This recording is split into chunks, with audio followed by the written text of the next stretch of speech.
Morning light crept through the thin curtains of the small house on the outskirts of Portland, Oregon, casting pale golden streaks across the worn hardwood floor. Dust particles drifted lazily in the beams, suspended like tiny galaxies in the stillness of dawn. Marcus Callahan opened his eyes slowly, his body protesting against the stiff cushions of the old sofa where he had spent another restless night. Every joint ached, every muscle complained. 58 years of living had accumulated in his bones like sediment at the bottom of a river, and nights like this one only reminded him of how much the current had worn him down. Then he heard it, a sound that did not belong in his house. The soft clink of metal against ceramic, the whisper of bare feet on tile. Someone was in his kitchen. Marcus sat up in one fluid motion, his body responding before his mind could catch up. 20 years in the United States Navy had trained him to wake at the slightest anomaly, to assess threats before consciousness fully arrived. His hand instinctively reached for the side table where he kept nothing more dangerous than a flashlight these days, but old habits died harder than old soldiers. He turned his head toward the kitchen doorway, and his heart stopped mid-beat. A woman stood at his counter. Her dark hair was slightly disheveled, catching the early light in a way that made each strand seem touched by gold. She wore a white dress shirt, his white dress shirt, the one he had tossed over the back of the kitchen chair the night before. The sleeves were rolled up past her wrists, the hem falling to mid-thigh, and she moved through his space with a calm that suggested she had lived in this kitchen her entire life. She was making coffee, in his kitchen, wearing his shirt. The woman turned and a thin smile flickered at the corner of her lips. Her eyes were sharp, assessing the kind of eyes that had seen boardrooms and battlefields of their own making. She held his gaze without flinching. "You really don't remember anything from last night." Marcus swallowed hard. His voice came out hoarse, rougher than he intended. "Who the hell are you?" The woman set the coffee cup down on the counter with deliberate slowness, as if savoring every second of tension that hung in the air between them. She tilted her head, studying him the way a scientist might study a particularly interesting specimen. "The woman whose life you saved."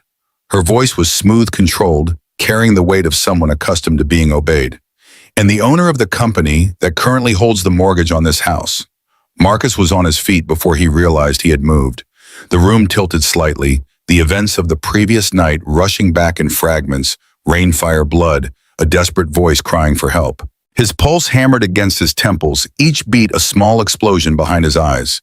From the hallway came the sound of a door creaking open, followed by a burst of giggles that cut through the tension like sunlight through storm clouds. Emma appeared in the doorway, her blonde hair tangled from sleep, her blue eyes wide with curiosity. At 12 years old, she had learned to read rooms the way other children learn to read books, and she was reading this one with intense interest. The woman's gaze shifted to Emma, then back to Marcus. Something changed in her expression, something unfamiliar and dangerous, as if she were carrying a secret that could reshape the entire landscape of his life. "We need to talk, Marcus." The storm had begun 24 hours earlier, though Marcus had not known then that it would change everything. He had been driving home from a job site on the east side of Portland, his ancient Ford pickup groaning beneath him like a wounded animal. 12 hours of work had left him drained, rewiring an old Victorian house, the kind of job that required crawling through spaces too small for a man his size, reaching into walls that crumbled at the touch, wrestling with decades of neglected infrastructure. His flannel shirt was soaked with sweat and motor oil. His hands, calloused from years of labor, trembled slightly from exhaustion. The rain had started around 6 in the evening, gentle at first, then building into something biblical. By the time Marcus reached the highway, water was sheeting across his windshield faster than the wipers could clear it. Thunder rolled across the sky like artillery fire, and for a moment he was back in the engine room of the USS Constellation, feeling the ship shudder beneath him as waves crashed against the hull. 20 years in the Navy. 20 years of service as a mechanical engineer, keeping the machinery of war running smoothly, ensuring that the men and women who depended on those systems could trust them with their lives. He had served on 3 different carriers, survived 2 combat deployments, earned commendations that now gathered dust in a box somewhere in his closet. And when Sarah got sick, he had walked away from all of it without a second thought. Some things mattered more than medals.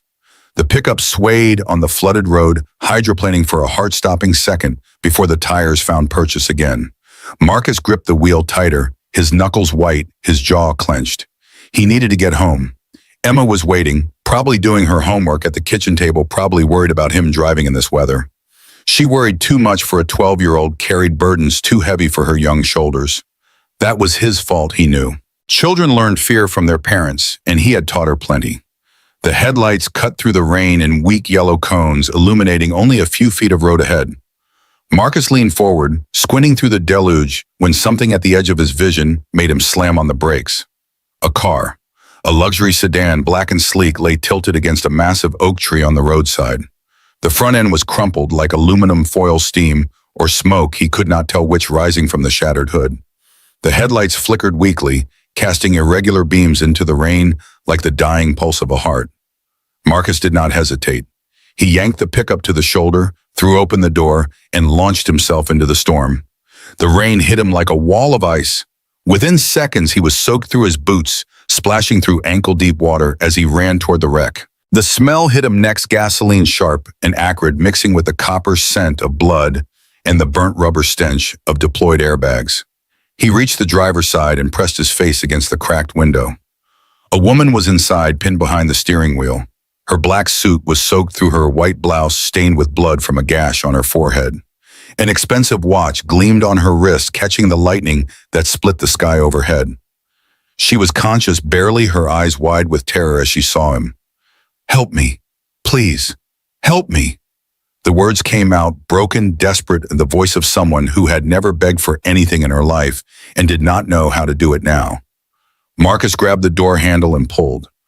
Locked. He slammed his palm against the window, trying to get her attention. "I'm going to get you out. Stay calm. Can you unlock the door?" She fumbled for the controls, her movements sluggish and uncoordinated.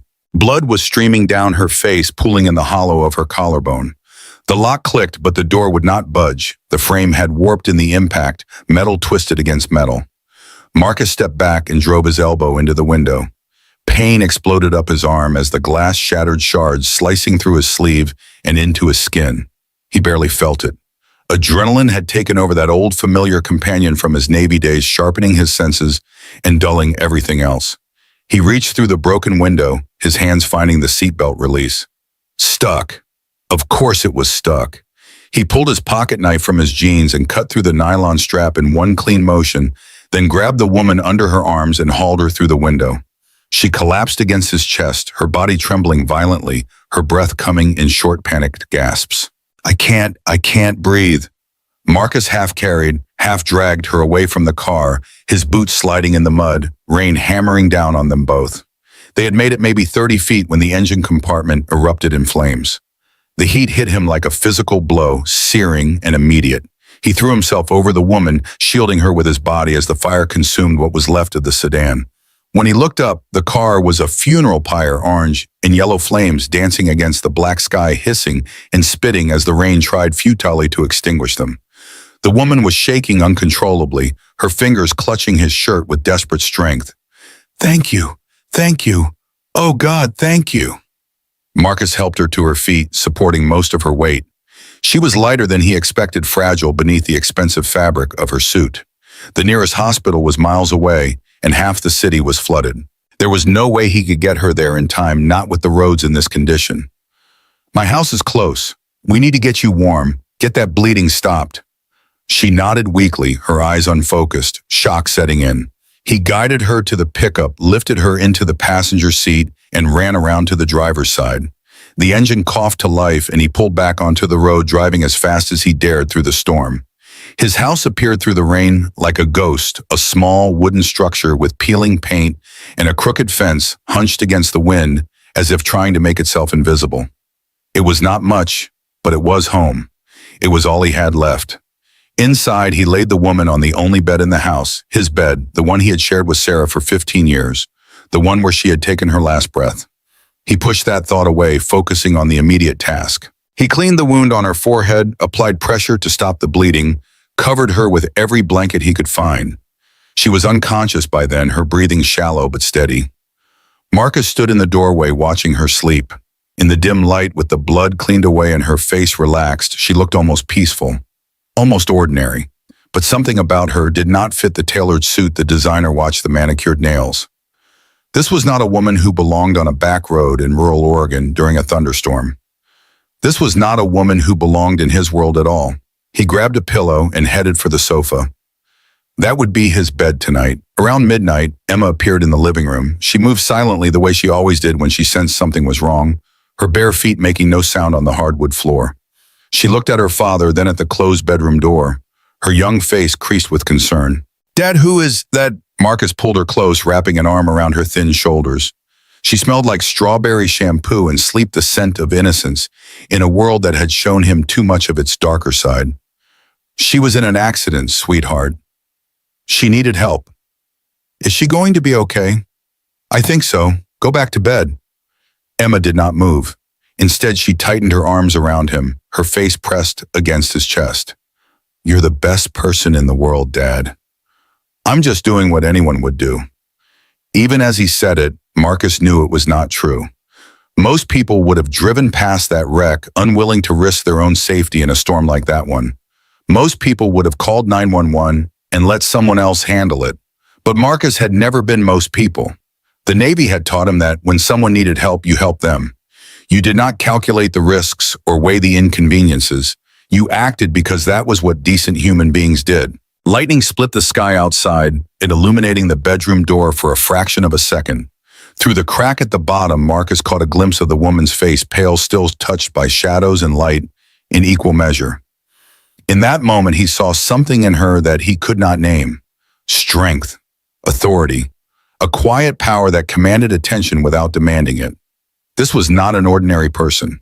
She was someone important, someone whose absence right now was probably causing chaos somewhere in the world. But lying in his bed unconscious and vulnerable, she was just a human being who had needed saving. And Marcus Callahan had always been good at saving people. It was keeping them that he had never mastered. Dawn arrived slowly, reluctantly, as if the sun itself was hesitant to reveal what the storm had left behind. The rain had stopped sometime before first light, leaving the world washed clean and glistening. Water dripped from the eaves, pooled in the yard, ran in small rivers down the cracked asphalt of the driveway. Marcus stood in the kitchen making coffee the way he had made it every morning for the past 3 years, strong black, no sugar. The routine was a comfort, a small anchor in a life that had been unmoored by loss. He measured the grounds, filled the pot, listened to the machine gurgle and hiss as it transformed water and beans into something that vaguely resembled sanity. He checked on the woman once cracking the bedroom door, just enough to see that she was still breathing. Her color was better this morning, less gray, more human. The bandage on her forehead had held through the night. She would live. That was when he heard her stir. He stepped back, giving her privacy, and returned to the kitchen. Emma would be up, soon needing breakfast before school. The routine would continue as it always did. Life did not stop for storms or strangers or the strange feeling that something fundamental had shifted in the fabric of his existence. Then he heard footsteps. Marcus turned around and the world stopped. She stood in the doorway between the kitchen and the living room, wearing his white dress shirt like it belonged to her. Her dark hair was tousled, falling around her face in waves that caught the morning light. Her eyes, he could see them clearly now, sharp and intelligent, were fixed on him with an intensity that made him feel like he was being evaluated, measured, judged. She smiled. Not a warm smile, not a grateful smile. A smile that contained calculations and assessments, a smile that belonged in a boardroom or a war room, not in his shabby little kitchen. "Good morning?" Marcus felt heat rise to his face. "You're wearing my shirt. You left me lying in a pile of wet clothes. I found this." Her voice was controlled, confident, edged with something that might have been amusement. "I hope you don't mind." Before he could respond, Emma came bounding into the kitchen, her hair still wild from sleep, her backpack clutched in her hands. She stopped short when she saw the stranger, her eyes going wide. "Who are you?" The woman crouched down to Emma's level, her expression softening in a way that surprised Marcus.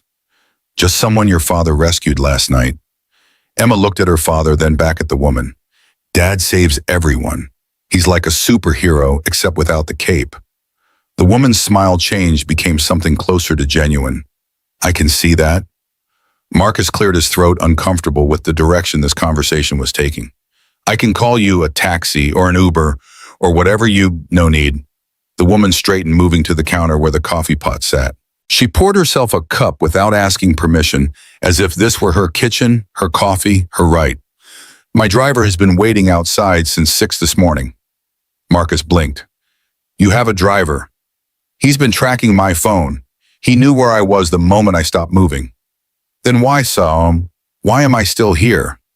She took a sip of the coffee, watching him over the rim of the cup. Because I wanted to thank you properly, and because I wanted to return this. She gestured at the shirt she was wearing. But she made no move to leave. She simply stood there, watching him waiting. Emma tugged at Marcus's sleeve. Dad, I'm going to be late for school. Go get your lunch from the fridge, sweetheart. I'll drive you in 5 minutes. Emma darted away, leaving Marcus alone with the woman. The silence stretched between them, heavy with unspoken questions. Finally, she set down her coffee cup and reached into her bag, a designer handbag that probably cost more than his truck, lying beside the sofa where she must have dropped it the night before. She pulled out a leather wallet, soft and thick, and from it extracted a stack of bills. $100 bills, crisp and new, arranged in a neat bundle. She set them on the counter between them. For last night, Marcus looked at the money. At least $2,000, maybe more. Enough to pay his electric bill for a year. Enough to fix the leak in the roof that had been spreading slowly, inexorably across his ceiling. Enough to give Emma the birthday party she deserved instead of the modest celebration he had been planning. He looked at the woman. For what? You saved my life. You gave me a bedclothes shelter. This is the least I can do. Marcus felt something shift inside him, something cold and sharp-edged. He had spent his whole life working with his hands, earning every dollar through sweat and skill. He had never taken charity, never accepted handouts, never let anyone think he could be bought. I didn't do it for money.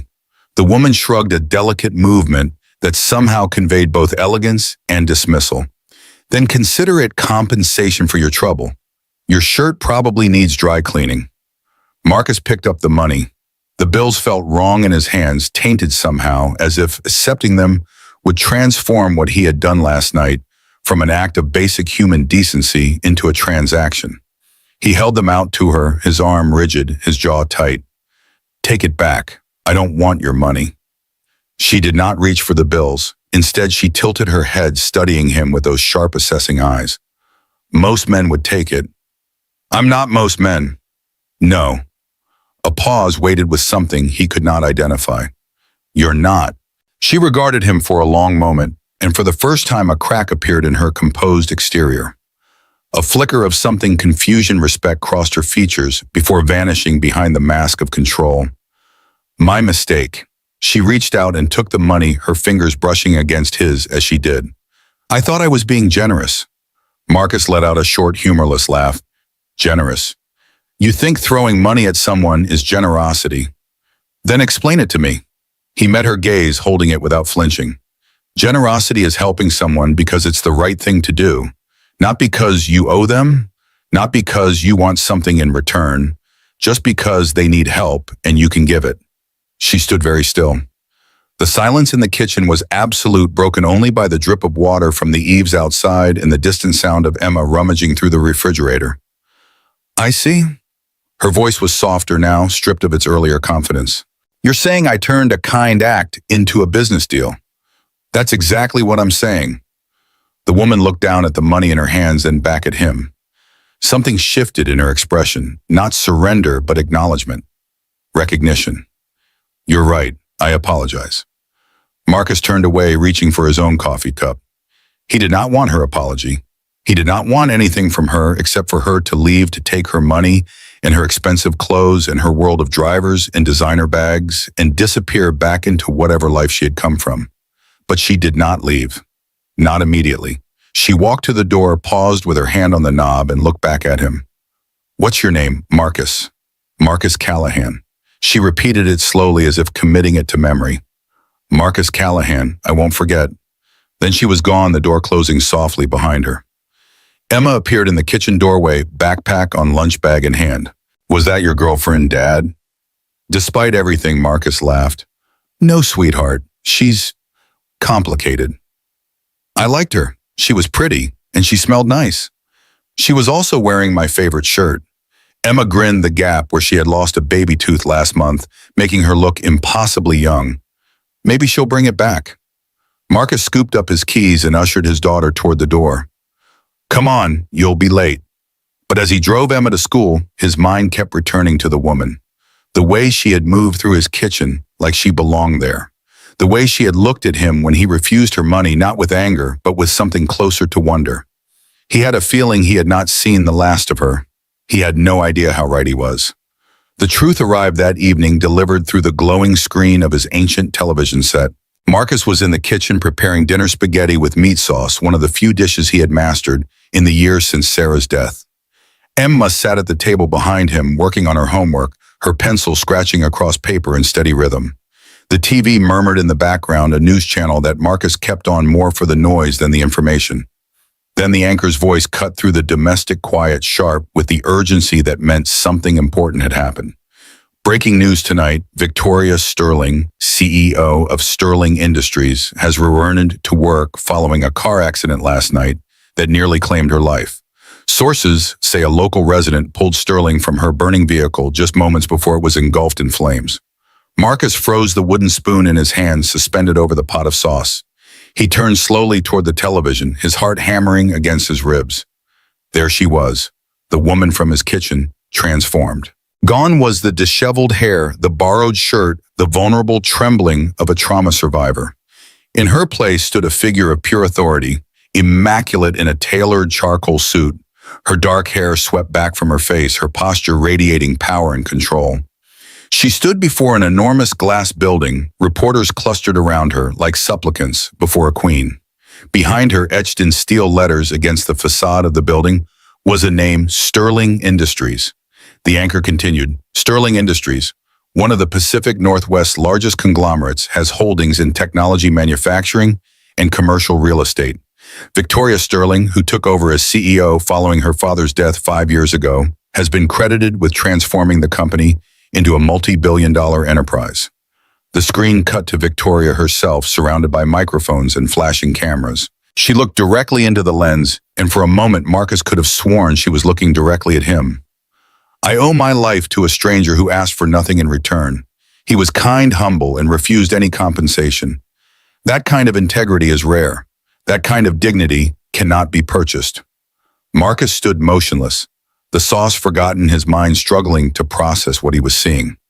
The woman he had pulled from a burning car, the woman who had stood in his kitchen, wearing his shirt, drinking his coffee, offering him money like he was the hired help, was one of the wealthiest people in Oregon, possibly one of the wealthiest people in the Pacific Northwest, and she had spoken about him on national television.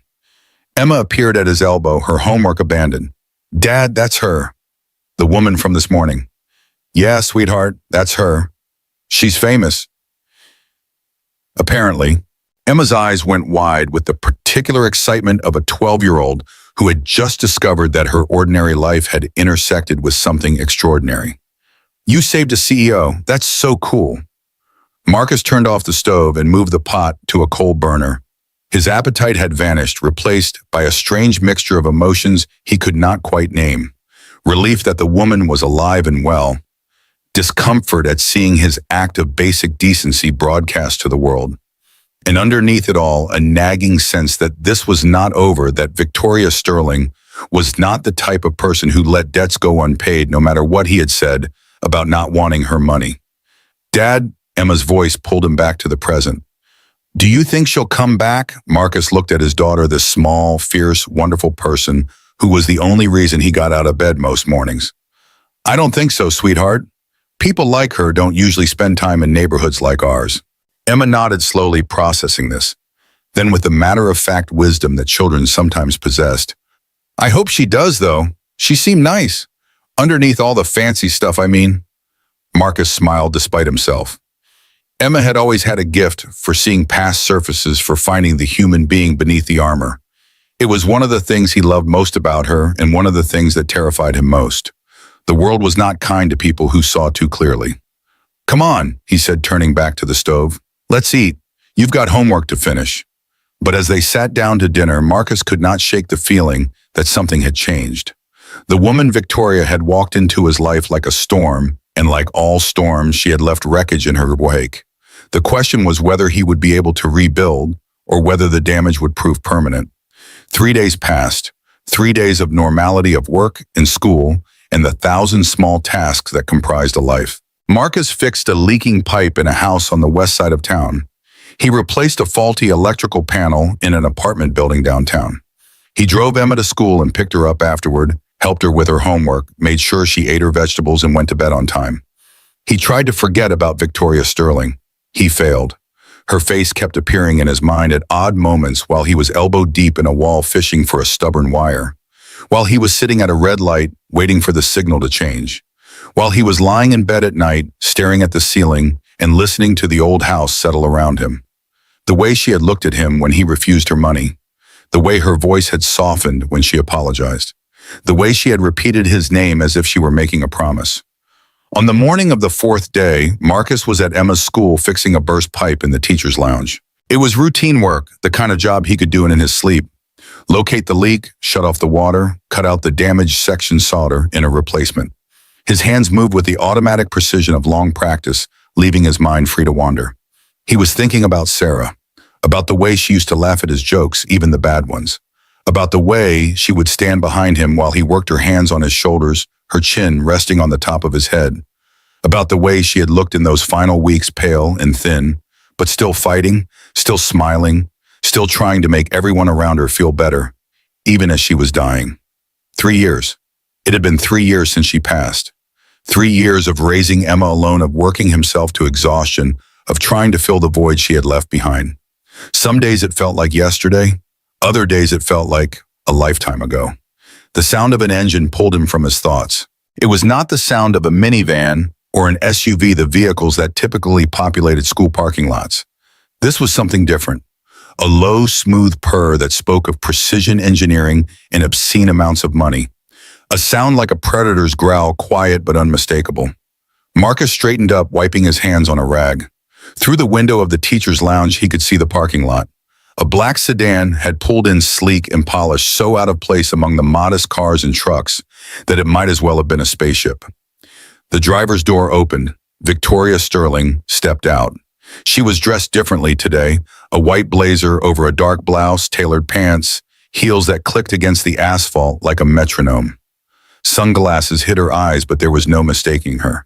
She moved with the same confident stride he remembered from his kitchen, the same sense of owning every space she entered. She was walking directly toward him. Marcus felt his heart rate spike. He glanced down at himself, work boots caked with mud, jeans stained with pipe-dope flannel shirt that had seen better days. He looked exactly like what he was, a working man, a tradesman, someone who earned his living with his hands and his sweat. She did not seem to notice. Or if she did not care. Mr. Callahan, she stopped a few feet away, removing her sunglasses to reveal those sharp, assessing eyes. We need to talk. Around them, the parking lot had gone quiet. Parents who had been chatting by their cars were now staring. Teachers who had been walking to the building had stopped in their tracks. Everyone was watching, drawn by the magnetic pull of wealth and power that surrounded Victoria Sterling like an invisible force field. Marcus kept his voice level. If this is about money again, it's not about money. She reached into her bag and pulled out a phone, turning the screen toward him. It's about the truth. On the screen was security footage, grainy, time-stamped, but unmistakably him. He was carrying a woman out of a burning car, rain streaming down his face, his expression fierce with determination. He watched himself stumble through the mud, watched the car erupt in flames behind him, watched the woman in his arms go limp. You saved my life. Victoria's voice was different now, stripped of its corporate polish, almost vulnerable. I need to show you something. She swiped to another video, this one clearer, taken from a different angle. The footage showed the moment before the crash, Victoria's car driving normally down the highway, while headlights cutting through the rain. Then, without warning, the steering wheel jerked hard to the right. The car swerved across the road, hit the shoulder, and slammed into the tree. Marcus frowned. What am I looking at? Watch the steering wheel. He watched again. This time he saw it, the sudden violent movement of the wheel happening too fast and too smoothly to be the result of human hands. It was mechanical, automated, like the car had decided to crash itself. Someone tampered with my vehicle. Victoria's voice was flat controlled, but he could hear the anger underneath. Someone wanted me dead, and if you hadn't been on that road at exactly the right moment. She did not finish the sentence. She did not need to. Marcus looked at the footage again, his military training kicking in. He had spent 20 years working with complex machinery, understanding how systems functioned and how they could fail. What he was seeing was not a failure. It was sabotage. The steering system is electronic in that model. His voice came out rough, analytical. If someone got into the software, they could override the driver's inputs, make the car go wherever they wanted. Victoria nodded. That's what my security team concluded. Someone hacked my car. Who? For the first time, something like uncertainty crossed her features. That's what I intend to find out. Marcus was quiet for a long moment, processing this information. The woman standing before him was not just wealthy, she was a target. Someone had tried to kill her, and they had nearly succeeded. If he had not been on that road, if he had not stopped, if he had been even a few minutes later. Why are you telling me this? Because I owe you the truth, and because... She hesitated, and in that hesitation, he glimpsed something beneath the armor. Something human. Because I need to know I can trust someone. And you're the only person who's ever done anything for me without expecting something in return. The words hung in the air between them, heavy with implication. Marcus thought about his life, the small house, the endless bills, the constant struggle to make ends meet. He thought about Emma, about the opportunities he could not give her, about the birthday parties and vacations and college funds that remained forever out of reach. And then he thought about the look in Victoria's eyes when she had offered him that money. The calculation there, the assumption that everything and everyone had a price. He had proven her wrong once. He would not prove her right now. What do you want from me? She reached into her bag again and pulled out an envelope. Inside were documents, official-looking papers with legal jargon and corporate letterheads. She handed them to him. I own the building your house is in. As of 2 days ago, I purchased the entire complex. Marcus felt the ground shift beneath his feet. You did what? Your rent has been paid in full. The house belongs to you now, free and clear. No more monthly payments, no more landlord, it's yours. He stared at the papers, his vision blurring slightly. The words swam before his eyes, deed transfer, property rights, ownership certificate.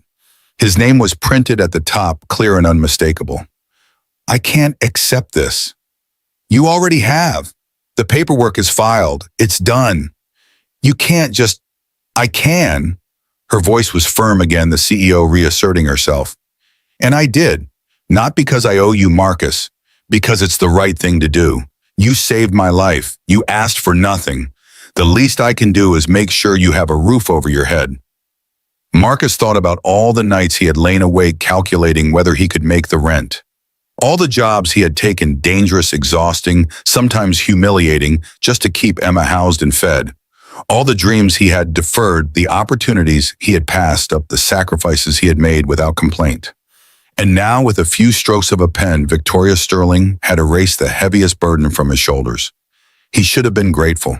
He should have been relieved. Instead, he felt something else entirely, a complicated mixture of pride and resentment, gratitude and shame. I didn't do it for a house. I know. Victoria's voice softened. That's exactly why you deserve one. She handed him another document, a glossy brochure with a familiar logo. He looked at it and felt his breath catch. The Callahan Fund.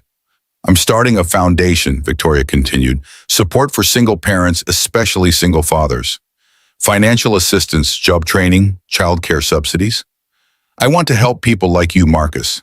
People who are working themselves to the bone just to keep their families together.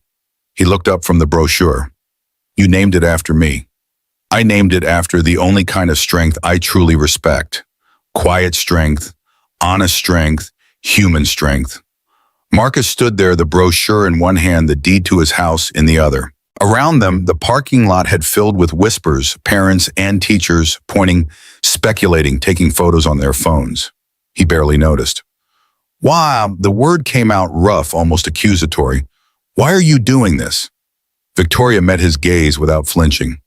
Because you reminded me of something I had forgotten. What? That money can't buy character. That it can't buy courage. and it definitely can't buy the kind of man who carries a stranger out of a burning car without asking for anything in return. She reached out and laid a hand on his arm, a brief touch there, and gone in an instant. I want you to help me run the fund. You know these neighborhoods, these people. You know what they actually need, not what some consultant in a boardroom thinks they need. I want you to keep me grounded, keep me honest. Make sure this foundation actually helps people, instead of just making me feel better about my wealth. Marcus looked at his daughter's school behind him. Through the fence, he could see the playground where Emma spent her recess running and laughing with her friends. He thought about all the other kids on that playground, kids from families like his families, that were one missed paycheck away from disaster. If I agree, his voice was cautious, measured. We do this my way. No press events, no photo ops, just real help for real people. Victoria extended her hand. Agreed. He shook it. Her grip was firm, confident, equal. One more thing, she said, a hint of a smile playing at the corner of her mouth. What? I still have your shirt. Despite everything, the shock, the confusion, the overwhelming strangeness of the moment, Marcus laughed. It was a genuine sound, rough and rusty from disuse, but real. Keep it. You look better in it than I do. The smile broke through fully now, transforming her face. That's debatable. A reporter had materialized from somewhere, local paper, from the look of the badge around her neck. She pushed forward, phone held out like a weapon. Miss Sterling, are you and Mr. Callahan dating? Victoria glanced at Marcus, her eyes sparkling with something that might have been mischief. Not yet, but he did lend me his favorite shirt. Laughter rippled through the growing crowd. Marcus shook his head, feeling his face flush. You're impossible. I prefer determined. Emina came running across the playground, her braids flying behind her. She skidded to a stop in front of them, breathing hard, her eyes wide. Dad, that's the lady from the news. Yes, sweetheart, that's her. Emma looked at Victoria with the direct, assessing gaze of a child who had learned early that adults could not always be trusted. Are you going to help my dad? Victoria crouched down to Emma's level, her expression serious. I'm going to try my very best. Then I approve. Emma nodded firmly, but only if you are nice to him. My dad is the best dad in the world. Victoria smiled, not the practiced smile of a CEO, but something softer, more genuine. I can see that. Then, to Marcus's surprise, Emma stepped forward and hugged Victoria. A brief embrace, spontaneous and innocent. Victoria stood frozen for a moment, caught off guard, before slowly putting her arms around the girl. When Emma pulled back and ran off toward her friends, Victoria straightened slowly. Her eyes looked suspiciously bright. She's remarkable. She's everything. Victoria nodded as if she understood exactly what he meant. Then let's make sure you can give her everything she deserves. She turned and walked back to her car, her heels clicking against the pavement. At the door, she paused and looked back. I'll send the paperwork this week. And Marcus? Yeah, thank you for reminding me why I started this company in the first place. Why was that? To help the people who helped me when I had nothing. She got into the car and the door closed behind her. The sedan pulled away, disappearing around the corner with a whisper of expensive engineering. Marcus stood in the parking lot, papers in hand, heart pounding. Around him, the world had returned to normal, parents chatting, teachers walking, children laughing. But nothing felt normal anymore. A door had opened, and he had no idea what lay on the other side. That night, after Emma had gone to bed, Marcus sat alone in the darkened living room. The envelope from Victoria lay on the coffee table before him, unopened, since he had brought it home. The deed to his house, the brochure for the Callahan Fund, the papers that represented a seismic shift in his circumstances, all of it waiting for him to engage with it, to accept it, to let it become real. He reached out and touched the edge of the envelope. His fingers trembled slightly, as if what lay inside were not paper, but something alive, something that could change the entire trajectory of his life. The memories came then, as they always did in the quiet hours. Sarah, her red hair catching the light through the kitchen window, her laugh bright and sudden, filling every corner of their small house, her hands always moving, always creating knitting blankets, arranging flowers, reaching out to touch his face when he came home tired and frustrated. She had died 3 years ago. 3 years, 2 months, and 17 days if he was counting. and he was always counting. The cancer had been aggressive stage 4 by the time they found it, already spreading through her body like an invading army. The doctors had given her 6 months. She had lasted nearly 2 years fighting with a ferocity that had left everyone who knew her in awe. He remembered the endless nights in the hospital, sitting beside her bed, while machines beeped and clicked around them. The antiseptic smell that burned his throat. The sound of her breathing growing shallower, day by day, hour by hour. He remembered her hand in his, so small and fragile, the wedding ring loose on her finger, because she had lost so much weight. On the last night, she had looked at him with eyes that were still clear, still sharp, still full of the fire that had made him fall in love with her 30 years ago. Marcus, her voice was barely a whisper. Promise me. Anything. Don't let Emma go without. Work hard. Give her everything. I promise. And Marcus? She had squeezed his hand with what little strength remained. Don't close off your heart. She needs you happy. You deserve to be happy. He had promised. He had held her cooling body and screamed into the darkness until his voice gave out. And then he had gotten up the next morning and made breakfast for Emma because that was what she needed him to do. In the years since Marcus had thrown himself into work with a desperation that bordered on self-destruction, 3 jobs at once, sometimes 4, anything that paid anything that kept him too exhausted to think. Because when he stopped moving, he had to feel. And feeling meant pain. Only Emma kept him anchored, her smile in the morning, her questions about the world endless and curious. The way she looked at him like he was a superhero cape or no cape. But the truth he never told anyone was that he was barely holding on. His bank account had $300 in it. The electric bill was past due. The rent before Victoria's intervention had been 3 weeks late, and the landlord was making noises about eviction. Every night Marcus went to sleep wondering if tomorrow would be the day everything fell apart. Every morning he got up and kept fighting because Emma needed him to fight. And now Victoria Sterling had walked into his life and removed the heaviest weight from his shoulders. No more rent. No more fear of losing the roof over their heads. No more waking up in a cold sweat calculating whether he could make the numbers work for another month. He should have been grateful. He should have been relieved. Instead, he was terrified, because accepting help meant admitting he needed it. And needing help meant he had failed, Sarah failed, Emma failed the promise he had made on that last night. A man takes care of his own, his father's voice echoing down through the decades. He doesn't ask for handouts. He doesn't accept charity. He works and he provides, and he never lets anyone see him weak. Marcus had believed that all his life. It had gotten him through boot camp, through 20 years of Navy service, through the worst months of Sarah's illness. Stubborn pride had been his armor against a world that seemed determined to break him. But armor got heavy after a while, and sometimes the strongest thing a man could do was admit he could not carry the weight alone. He opened the envelope. The deed was real. His name was printed at the top in crisp black letters. The house, this small, worn, beloved house, where he had built a life with Sarah, where he was raising Emma, where every room held 1,000 memories, was his. No more rent, no more landlord, no more sword hanging over his head. Marcus Callahan bent forward and wept. Not the quiet tears of everyday grief, but deep, wrenching sobs that tore through him like a storm. 3 years of fear and exhaustion and desperate hope came pouring out, and he let it come, let himself feel it all for the first time since Sarah had died. He did not know how long he sat there crying in the darkness. Long enough for the tears to run dry.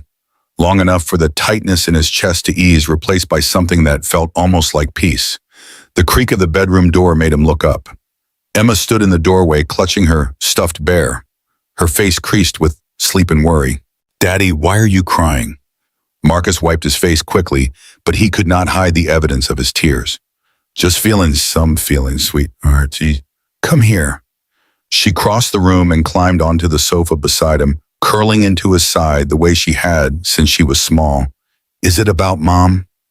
The question hit him like a physical blow. He had tried so hard to shield Emma from his grief, to be strong for her, to never let her see him fall apart. "Sometimes I miss her a lot." Emma nodded against his chest. "Me too. But you know what?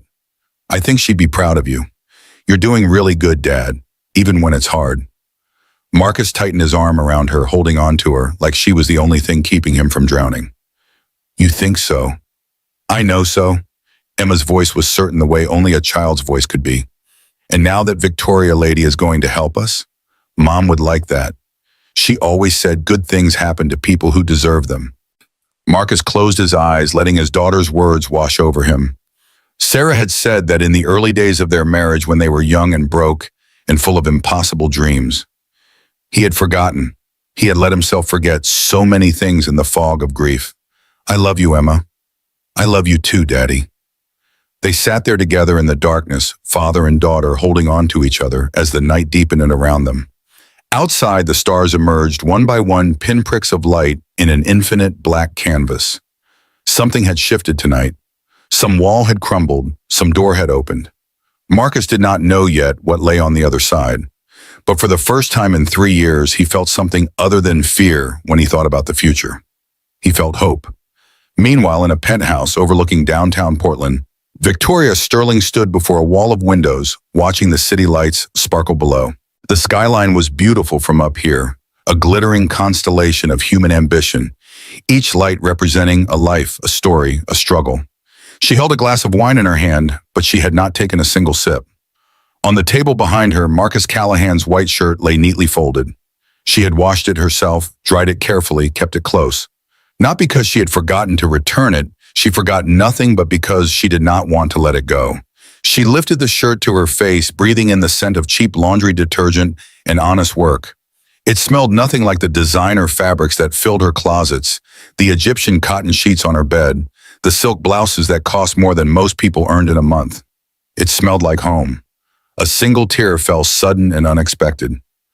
Victoria Sterling, CEO billionaire, one of the most powerful women in the Pacific Northwest, stood alone in her penthouse and cried. For a moment, she was 12 years old again. Foster home number 7 or maybe 8, she had lost count by then. Dinner was bread and water, and she was so hungry she had stolen an apple from the kitchen. Mr. Morrison, the foster father, with the beer belly and the permanent smell of alcohol, had caught her. The slap had knocked her to the floor. The beating that followed had left welts across her back that took weeks to heal. Victoria had not cried then. She had learned not to cry. Tears were weakness, and weakness got you hurt. At 14, in a group home on the outskirts of Seattle, a group of older girls had shoved her head into a locker and held it there until she nearly passed out. You'll never be anything, they had told her. You're garbage. Nobody wants you. She had not cried then either. At 16, she had tried to end it. A razor blade in a bathroom, warm water turning pink with her blood. A social worker had found her in time, stitched her up, sent her to therapy. No one had asked why she wanted to die. No one had asked about the foster homes, the beatings, the endless parade of adults who were supposed to protect her and did exactly the opposite. At 18, she had gotten a scholarship to college, full-ride business major. She had studied 20 hours a day, never dated, never made friends, never allowed herself to need anyone. Because needing people meant being hurt by them, and she had been hurt enough. By 25, she had become the youngest CEO in Sterling Industries history. Her biological father, William Sterling, had died of a heart attack, leaving the company to his only living child, the daughter he had abandoned to the foster system 30 years earlier, when her mother died and he decided raising a child alone was too inconvenient. Victoria had taken his company and made it her own. She had tripled its value, expanded into new markets, destroyed competitors who underestimated her. She had built an empire from the ashes of her childhood, a fortress of money and power that no one could breach. But fortresses were lonely places. In all her years of success, no one had ever looked at Victoria Sterling and seen a person. They saw the money. They saw the power. They saw what she could do for them. Until Marcus Callahan. He had pulled her from a burning car without knowing who she was. He had given her his bed, his shirt, his care. And when she had offered him money, tried to turn his kindness into a transaction, tried to put their interaction on terms, she understood he had shoved it back at her like it was an insult. I didn't do it for money. Those words had haunted her for 3 days. They had followed her into meetings and dinners, into the shower and the bedroom, into her dreams. A man who did not want her money. A man who had looked at her and seen someone worth saving even when she was bleeding and broken and had nothing to offer him. She had not known such men existed. Victoria hugged the shirt to her chest and let herself cry. Really cry for the first time in decades. Sobs that came from somewhere deep inside, painful and raw, and somehow healing. Her phone buzzed. A message from her stepmother, Eleanor Sterling. I heard about your hero. Don't be foolish, Victoria. Men like that only want one thing, and it isn't your charming personality. You're embarrassing the family. Victoria stared at the message, feeling the old familiar anger rise in her chest. Eleanor had married her father when Victoria was 22, already in business school, already clawing her way towards success. The woman had never accepted her, never wanted her, had spent the past 15 years trying to push her out of the company and claim the sterling fortune for herself and her son Richard. She deleted the message and blocked the number. Eleanor was not family, she never had been. For the first time in her life, Victoria allowed herself to imagine what real family might look like. A man who would stand beside her, not behind her. A child who would look at her with trust instead of calculation. A home that was warm with love instead of cold with ambition. She thought about Marcus standing in his shabby kitchen with his calloused hands and his fierce pride. She thought about Emma with her bright eyes and her instant, easy affection. She thought about the way Marcus had looked at her when she apologized, like he was surprised anyone had ever admitted to being wrong in his presence. Victoria Sterling had spent her entire life running from the scared little girl she used to be.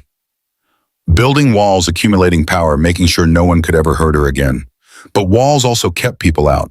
And power, she was beginning to understand, was a poor substitute for connection.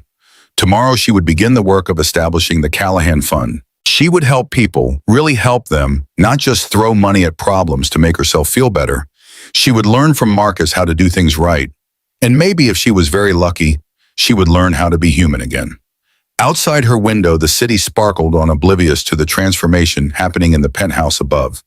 The following week passed in a blur of paperwork and planning.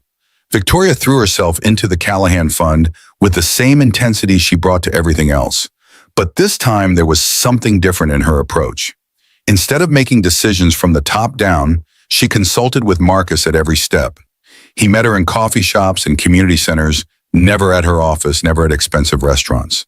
He introduced her to families in his neighborhood, single parents struggling to make ends meet, veterans who had come home to find no jobs waiting for them, elderly couples trying to survive on fixed incomes. She listened, really listened in a way she had not done in years. She asked questions and waited for answers. She took notes in a small leather notebook that Marcus had given her, a replacement for the tablet she usually carried.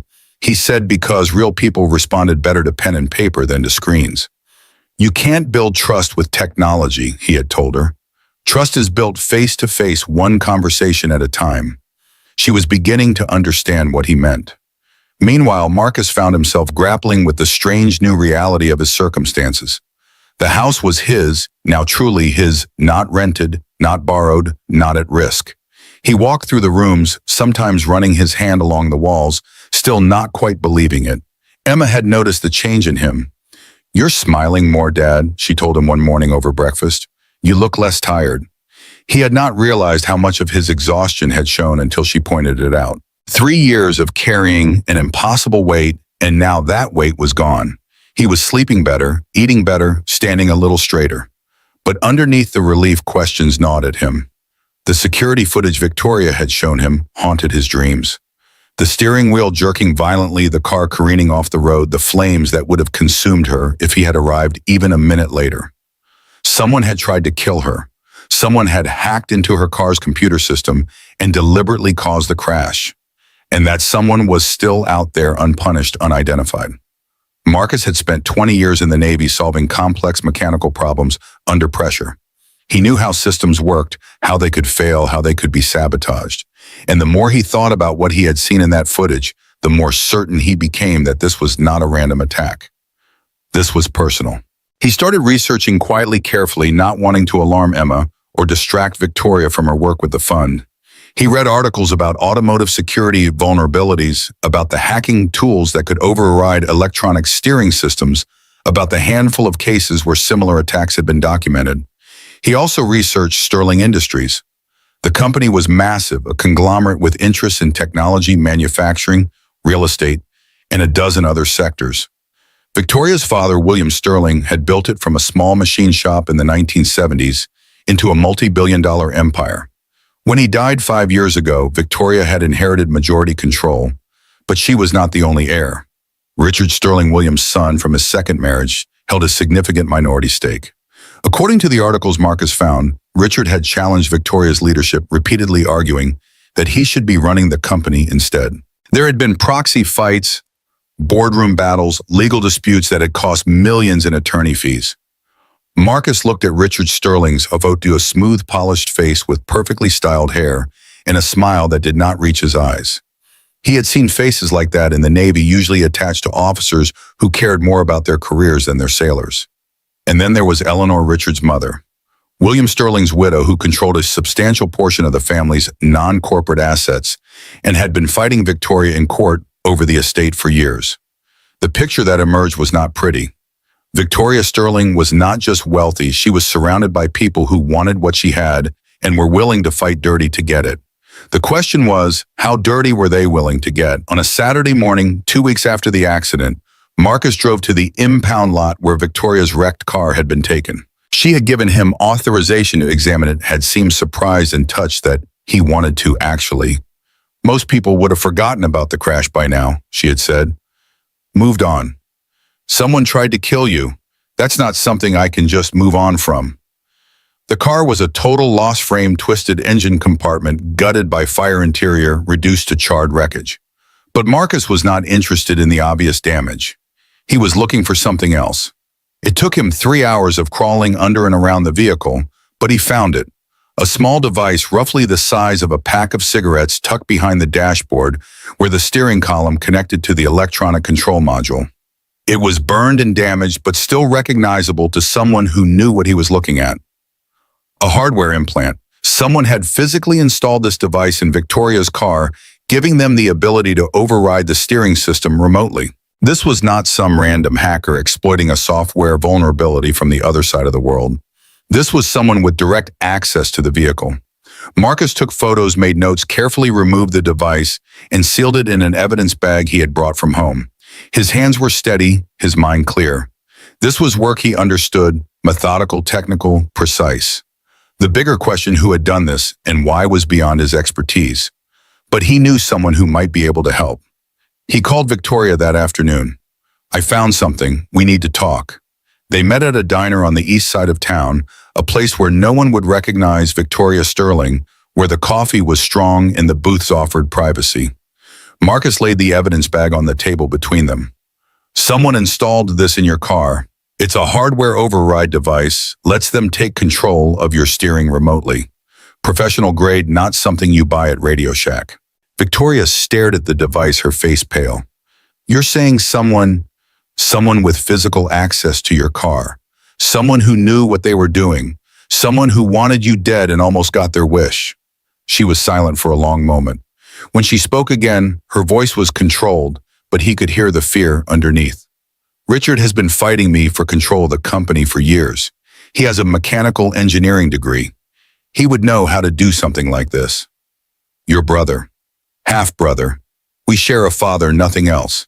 He's always resented me for existing, for inheriting, for being better at running the company than he could ever be. She laughed bitterly. I knew he hated me. I didn't know he wanted me dead. Marcus watched her absorb the implications. He could see the wheels turning in her head, the CEO taking over from the vulnerable woman who had sat in his kitchen wearing his shirt. We need to go to the police. With what? Victoria shook her head. A burnt device and a theory Richard has expensive lawyers. He'll claim it was planted or tampered with, or that I'm trying to frame him. Without more evidence. Then we find more evidence. She looked at him, really looked the way she had that first morning in his kitchen. You'd do that? Help me investigate my own brother. Someone tried to kill you, Victoria. I don't care who it was. If they're not stopped, they'll try again. The words hung in the air between them. Victoria reached across the table and took his hand, the first time she had initiated physical contact between them. Thank you. Her voice was thick with emotion. I don't know why you keep helping me. I don't know what I did to deserve. You don't need to deserve help. That's what I keep trying to tell you. Sometimes people help each other just because it's the right thing to do. She squeezed his hand tightly, and for a moment neither of them spoke. Then Victoria's phone buzzed. She glanced at the screen and her expression hardened. It's my stepmother. She's demanding a family meeting. Says she has concerns about my recent public appearances with, she glanced at Marcus, with my blue-collar charity case. Marcus felt a flash of anger on her behalf. Charming. Eleanor has never been known for her subtlety or her kindness. Victoria stood pulling on her coat. I should deal with this. But Marcus, she hesitated. I want you to come with me. To a family meeting. They're going to attack me, attack you, attack everything we're trying to build. I want them to see that I'm not alone, that I have someone in my corner who isn't there for the money. It was a lot to ask, meeting the family of a woman he had known for only a few weeks, walking into what was clearly going to be a hostile situation, putting himself on display for people who already despised him. But he thought about the device in the evidence bag, about the steering wheel, jerking the car, crashing the flames, consuming everything. When, tomorrow night, 7 o'clock, I'll send a car. Marcus shook his head. I'll drive myself, and I'll meet you there. Victoria smiled, a real smile, the kind that softened her sharp features and made her look almost approachable. Independence. I like that about you.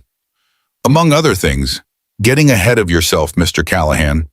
But she was still smiling as she walked out of the diner, and Marcus found himself smiling too. The Sterling estate was everything Marcus had expected and nothing he was prepared for. The property sat on 50 acres outside Portland, accessed through a private road that wound through old-growth forest before emerging into manicured grounds that could have graced the cover of a magazine. The house itself was more mansion than home, a sprawling structure of stone and glass that seemed designed to intimidate rather than welcome. Marcus parked his truck in the circular driveway, acutely aware of how out of place it looked among the luxury vehicles already there. A Mercedes, a BMW, a Porsche.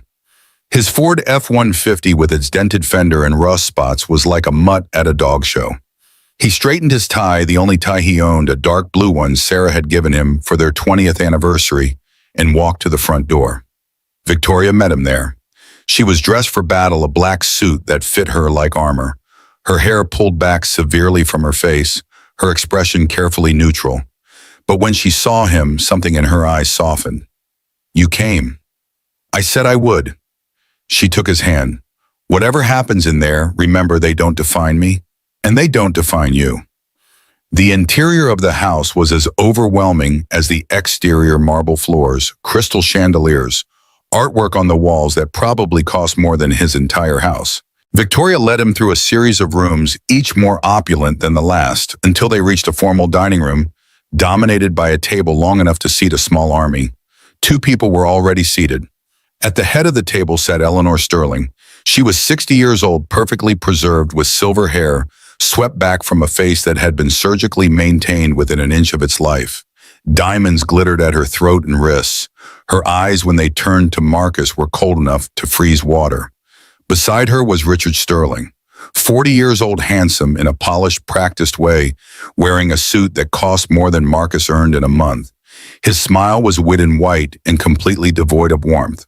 Ah, the hero arrives. Eleanor's voice dripped with disdain. Please sit. Make yourself comfortable in my home. Marcus took the chair Victoria indicated, keeping his face neutral. 20 years of Navy service had taught him to stay calm in hostile environments. This was no different, just a different kind of combat. Thank you for having us. His voice was steady, polite, but not deferential. Mrs. Sterling. I didn't have a choice. Eleanor's gaze moved to Victoria. My stepdaughter has made it clear that her new association takes precedence over family obligations. Victoria's jaw tightened almost imperceptibly. I'm here, Eleanor. What is it you wanted to discuss? Direct as always, fine. Eleanor leaned forward, her eyes fixed on Marcus. Mr. Callahan, I understand you saved Victoria's life. Very heroic. I also understand that since then, you have acquired a free house, a foundation named after you, and apparently access to my stepdaughter's bed. Eleanor, Victoria's voice was sharp. Let me finish. Eleanor waved a dismissive hand. I want to know what your end game is, Mr. Callahan. What is it you really want? Because I've seen men like you before. Men who see opportunity and know how to exploit it. Marcus met her gaze without flinching. With respect, Mrs. Sterling, you don't know anything about men like me. Enlighten me. Men like me work for what we have. We don't take handouts. We don't exploit anyone. He kept his voice level, his words measured. I saved your stepdaughter's life because she needed help, and I was there. That's all. Everything that's happened since the house, the foundation, that was her choice, not mine. I tried to refuse. Eleanor's laugh was sharp and brittle. And yet here you sit at my table in my home wearing a suit that I'm certain you did not pay for. This suit belonged to my father. He wore it to my mother's funeral and to my wedding and to his own funeral 3 years later. It's the only suit I own. Marcus paused, letting that sink in. I don't need your money, Mrs. Sterling. I don't need your approval. I'm here because Victoria asked me to be here. That's the only reason. The room was silent. Richard had stopped smiling, his expression calculating as he studied Marcus with new interest. Eleanor looked like she had been slapped. Victoria reached under the table and squeezed Marcus's hand. Eleanor recovered quickly, her face smoothing back into its mask of aristocratic disdain. How touching. The noble blue-collar worker untainted by the corruptions of wealth. She turned to Victoria. Do you really expect me to believe this fairy tale that a man with nothing to offer somehow won your affection through sheer virtue? What I believe, Victoria said quietly, is my business, not yours.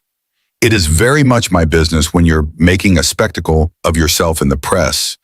EO falls for her rescuer. Do you have any idea how that looks? The stock dropped 3 points last week because of this circus.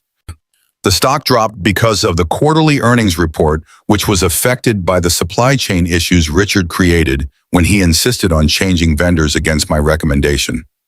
Victoria's voice was ice. Don't blame my personal life for his professional failures. Richard finally spoke up, his voice smooth and oily. Now, sister dear, let's not make this about business. This is about family. Is it? Victoria leaned forward. Then let's talk about family, Richard. Let's talk about the device Marcus found in my car. The temperature in the room seemed to drop 10 degrees. I'm sorry, Richard's face was a perfect mask of confusion. What device? A hardware override unit, professional grade, installed behind my steering column. Someone used it to hack my car and cause the accident that nearly killed me. Eleanor's face had gone pale. Richard's expression remained carefully neutral. That's a serious accusation, he said. I hope you have evidence to back it up. I have the device. I have photos documenting where it was installed, and I have a witness, Victoria glanced at Marcus, who can testify to exactly what he found. This is absurd. Eleanor's voice had lost its edge, replaced by something that sounded almost like fear. You can't possibly be suggesting that someone in this family... I'm not suggesting anything. I'm stating facts. Someone tried to kill me. Someone with physical access to my car and the technical knowledge to install a sophisticated hacking device. That's a very short list of people, Mother. The word hung in the air, heavy with irony. Eleanor was not Victoria's mother and never would be. Richard stood up his chair, scraping loudly against the marble floor. I don't have to listen to this. You're clearly having some kind of breakdown, Victoria. The stress of the accident, the media attention, it's affected your judgment. Sit down, Richard. The command in Victoria's voice stopped him mid-step. For a moment, the two siblings stared at each other. Victoria calm and controlled Richard, bristling with barely contained anger. I said, sit down. He sat. I'm not making accusations tonight, Victoria continued. I'm not going to the police, not yet, but I want you both to understand something. Her gaze moved from Eleanor to Richard and back again. If I find out that either of you had anything to do with that accident, I will destroy you. Not just professionally, not just financially. I will burn your lives to the ground and salt the earth so nothing ever grows there again. Silence. Marcus watched the interplay, seeing years of family dysfunction laid bare in a few charged moments. This was not a family. This was a battlefield. Finally, Eleanor spoke, her voice barely above a whisper. You would threaten your own family. You were never my family. Victoria stood. My mother died when I was 2 years old. My father abandoned me to foster care rather than raise me himself. I spent 16 years being beaten, starved, and abused by people who were supposed to protect me. And when I finally clawed my way out of that hell, I found you waiting, a vulture circling what you thought was a carcass, ready to pick the bones clean. She leaned across the table, her voice dropping to something almost intimate. But I'm not a carcass, Eleanor. I'm not dead, and I'm not going anywhere. Victoria straightened, took Marcus's hand, and walked toward the door. Behind them, Eleanor's voice rang out. You're making a mistake. He's using you. Can't you see that? Victoria paused at the threshold. Without turning around, she said, the only mistake I ever made was thinking I needed your approval to be happy. And then they were out in the cool night air, walking toward Marcus's truck, leaving behind the mansion and everything it represented. They drove in silence for a long time, the lights of the city growing brighter as they left the suburbs behind. Victoria stared out the window, her reflection a ghost against the glass. Finally, Marcus spoke. You okay? I don't know. Her voice was tired, stripped of its usual confidence. I've spent my whole life fighting them. Fighting to prove that I belonged, that I deserved what I had. And tonight, standing in that room, she shook her head. I realized I don't want to fight anymore. Not them, not for their approval. Then don't. She turned to look at him. It's that simple. Simple and easy aren't the same thing. He kept his eyes on the road. But yeah, it can be that simple. You decide what matters. You let go of what doesn't. The rest takes care of itself. Victoria was quiet for another mile. Then, how did you do it after your wife died? How did you keep going? The question caught him off guard. He thought about deflecting, about changing the subject, about all the ways he had learned to avoid talking about Sarah. Instead, he told the truth. I didn't, not at first. For the first 6 months, I was just going through the motions. Getting Emma to school, going to work, coming home, going to bed. I wasn't living. I was just existing. What changed? Emma, one night she came into my room. I hadn't been sleeping, just lying there staring at the ceiling, and she climbed into bed with me and said, Daddy, it's okay to be sad, but I need you to be happy sometimes too. She was 9 years old and she was taking care of me. He felt his throat tighten at the memory. After that, I made a decision. I couldn't bring Sarah back. I couldn't undo what had happened, but I could choose to be present for my daughter, to give her a father who was actually there, not just a ghost wearing her dad's face. Victoria reached over and laid her hand on his arm. You're a good man, Marcus Callahan. I try to be. No, her voice was firm. You are. You don't try, you just are. It's who you are at your core, and that's the rarest thing in the world. They pulled up in front of her apartment building, a sleek high-rise in downtown Portland, all glass and steel, nothing like the humble house where they had first met. Victoria did not move to get out. Stay with me tonight. The words hung in the air between them. Marcus felt his pulse quicken, felt the weight of the invitation and everything it implied. Victoria, I'm not asking for anything you are not ready to give. She took a breath. I don't want to be alone tonight. After everything that happened at that house, after saying those things to Eleanor and Richard, I feel like I'm standing on the edge of a cliff. And I need someone to remind me that there's solid ground somewhere. Marcus looked at her, this powerful, brilliant, wounded woman who had walked into his life and turned it upside down. He thought about Sarah, about the promise he had made on her last night. Don't close off your heart. You deserve to be happy. Okay. Victoria's face broke into a smile, genuine, unguarded, beautiful. They went upstairs together. Nothing happened that night except sleep. Victoria changed into pajamas in the bathroom, while Marcus sat awkwardly on the edge of a sofa that probably cost more than his truck. When she emerged, she looked younger somehow. Softer, the armor of the CEO stripped away to reveal something more vulnerable underneath. She did not make any moves. Neither did he. They simply lay down on her enormous bed, he on top of the covers, she beneath them, and talked until the early hours of the morning. She told him about the foster homes, the beatings, the hunger, the endless parade of adults who were supposed to care for her and didn't. She told him about the night that she had tried to end her life and the long, slow process of deciding to keep living. He told her about the Navy, the deployments, the close calls, the friendships forged in fire, and the losses that still haunted him. He told her about Sarah, their meeting, their marriage, the years of joy and struggle, an ordinary happiness that had seemed so mundane at the time and now felt like treasure. At some point, Victoria fell asleep with his head on his shoulder. Marcus lay awake a while longer, watching the city lights play across the ceiling, feeling the warmth of another person beside him for the first time in 3 years. He thought about everything that had led to this moment: the storm, the crash, the strange sequence of events that had brought Victoria Sterling into his life. He was not a man who believed in fate or destiny, but he could not deny that something larger than coincidence seemed to be at work. When he finally drifted off to sleep, he dreamed of Sarah. She was standing in the kitchen of their old house, sunlight streaming through the window, her red hair glowing like fire. She was smiling at him, that smile he had fallen in love with 30 years ago, the smile that had sustained him through deployments and difficulties and all the trials of a long marriage. In the dream, she spoke, "It's okay, Marcus. You can let go now. You don't have to hold on so tight anymore." He woke up with tears on his face and Victoria's hand in his. The next morning, Marcus slipped out early, leaving Victoria sleeping peacefully in her enormous bed. He had promised Emma he would make her breakfast, and even the extraordinary events of the past few weeks could not change the fact that his daughter came first. He drove through the awakening city, watching the sun rise over the Portland skyline. Everything looked different this morning, brighter somehow, more full of possibility.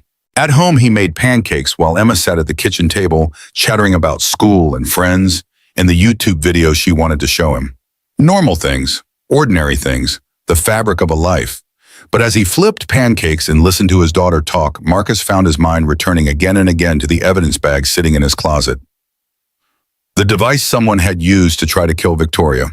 The mystery that still needed solving. Richard Sterling had motive, opportunity, and apparently the technical knowledge to pull off such an attack. But something about the way he had reacted at dinner bothered Marcus, the smooth denial, yes, but also a flash of something that looked almost like genuine surprise when Victoria mentioned the device. Either Richard was a better actor than Marcus gave him credit for, or someone else was involved.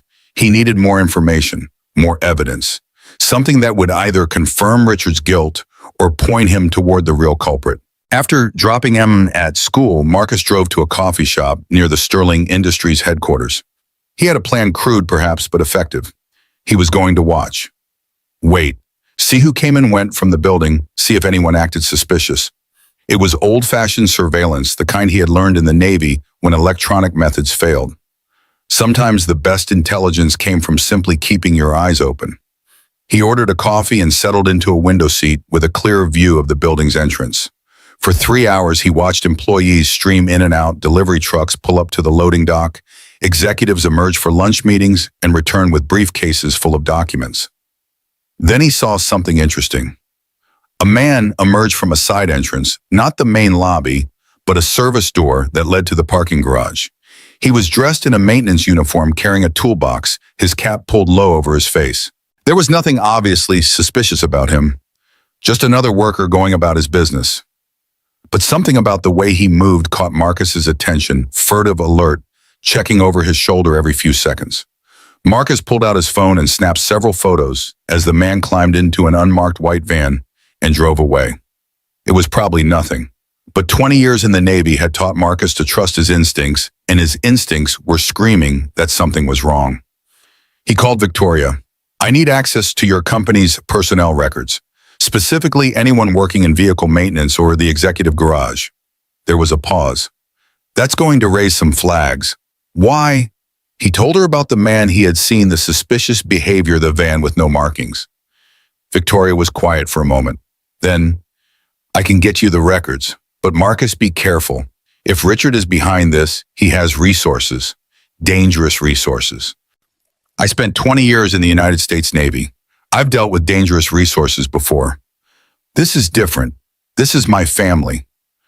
That doesn't make them less dangerous. It makes them more." Another pause. "You're right. I'll have the files sent to you this afternoon." And Marcus, "Yeah, thank you for believing me, for fighting for me." The words hit him harder than he expected. Fighting for someone, not just helping them, not just supporting them, but actively fighting for them was something he had not done since Sarah's illness. He had forgotten how it felt.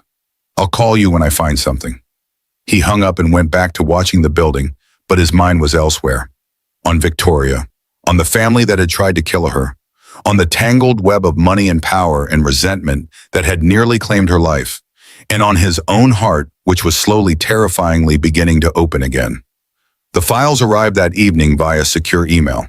Victoria had been thorough personnel records for everyone in the vehicle maintenance department, security logs for the executive garage, even surveillance footage from the weeks leading up to her accident. Marcus spent the night going through it all, cross-referencing names and dates, looking for anomalies. Emma had gone to bed hours ago, and the house was quiet except for the hum of his ancient laptop and the occasional creak of settling wood. By 2 in the morning, he had found it. A name, Derek Morrison, hired 6 months ago as a maintenance technician in the executive garage. According to his personnel file, he had excellent references and a clean background. But when Marcus dug deeper, the story fell apart. The references were fake. The companies Morrison claimed to have worked for either did not exist or had no record of his employment. His social security number belonged to a man who had died in 2019. Derek Morrison was a ghost. A fake identity created for the sole purpose of gaining access to Victoria's car. Marcus checked the surveillance footage for the day before the accident. There he was, Morrison, or whatever his real name was, spending 45 minutes in the garage, ostensibly performing routine maintenance. The camera angle did not show exactly what he was doing, but Marcus could guess. He was installing the override device. The question was, who had hired him? Marcus needed to find Derek Morrison. And he had a feeling that whoever Morrison really was, he was the key to unraveling this entire conspiracy. He saved his notes, backed up the files, and finally allowed himself to sleep. Tomorrow, the hunt would begin. But as he drifted off, one thought kept circling through his mind. Victoria Sterling had walked into his life 2 weeks ago, a stranger in need of help. Now he was investigating a murder attempt, challenging a family of billionaires, and falling for a woman who lived in a completely different world. His life would never be the same. He knew that now. The question was whether that was a blessing or a curse. In a dingy apartment across town, a man sat in the darkness watching the news on a small television. Victoria Sterling's face filled the screen, her voice confident as she announced the launch of the Callahan Fund. The man lit a cigarette, inhaled deeply, and let the smoke curl toward the water-stained ceiling. He had failed. The car crash was supposed to look like an accident, but the target had survived. Worse, someone had found the device. The operation was compromised. His employer would not be happy. His employer was never happy when plans went wrong. The man pulled out a burner phone and dialed a number he had memorized. A voice answered, cold-clipped, accustomed to giving orders. "Is it done?" There were complications. She survived. Someone pulled her from the wreck before the fire could finish the job. A long silence. When the voice spoke again, it was sharp with anger. "Who?" "Some nobody. A handyman.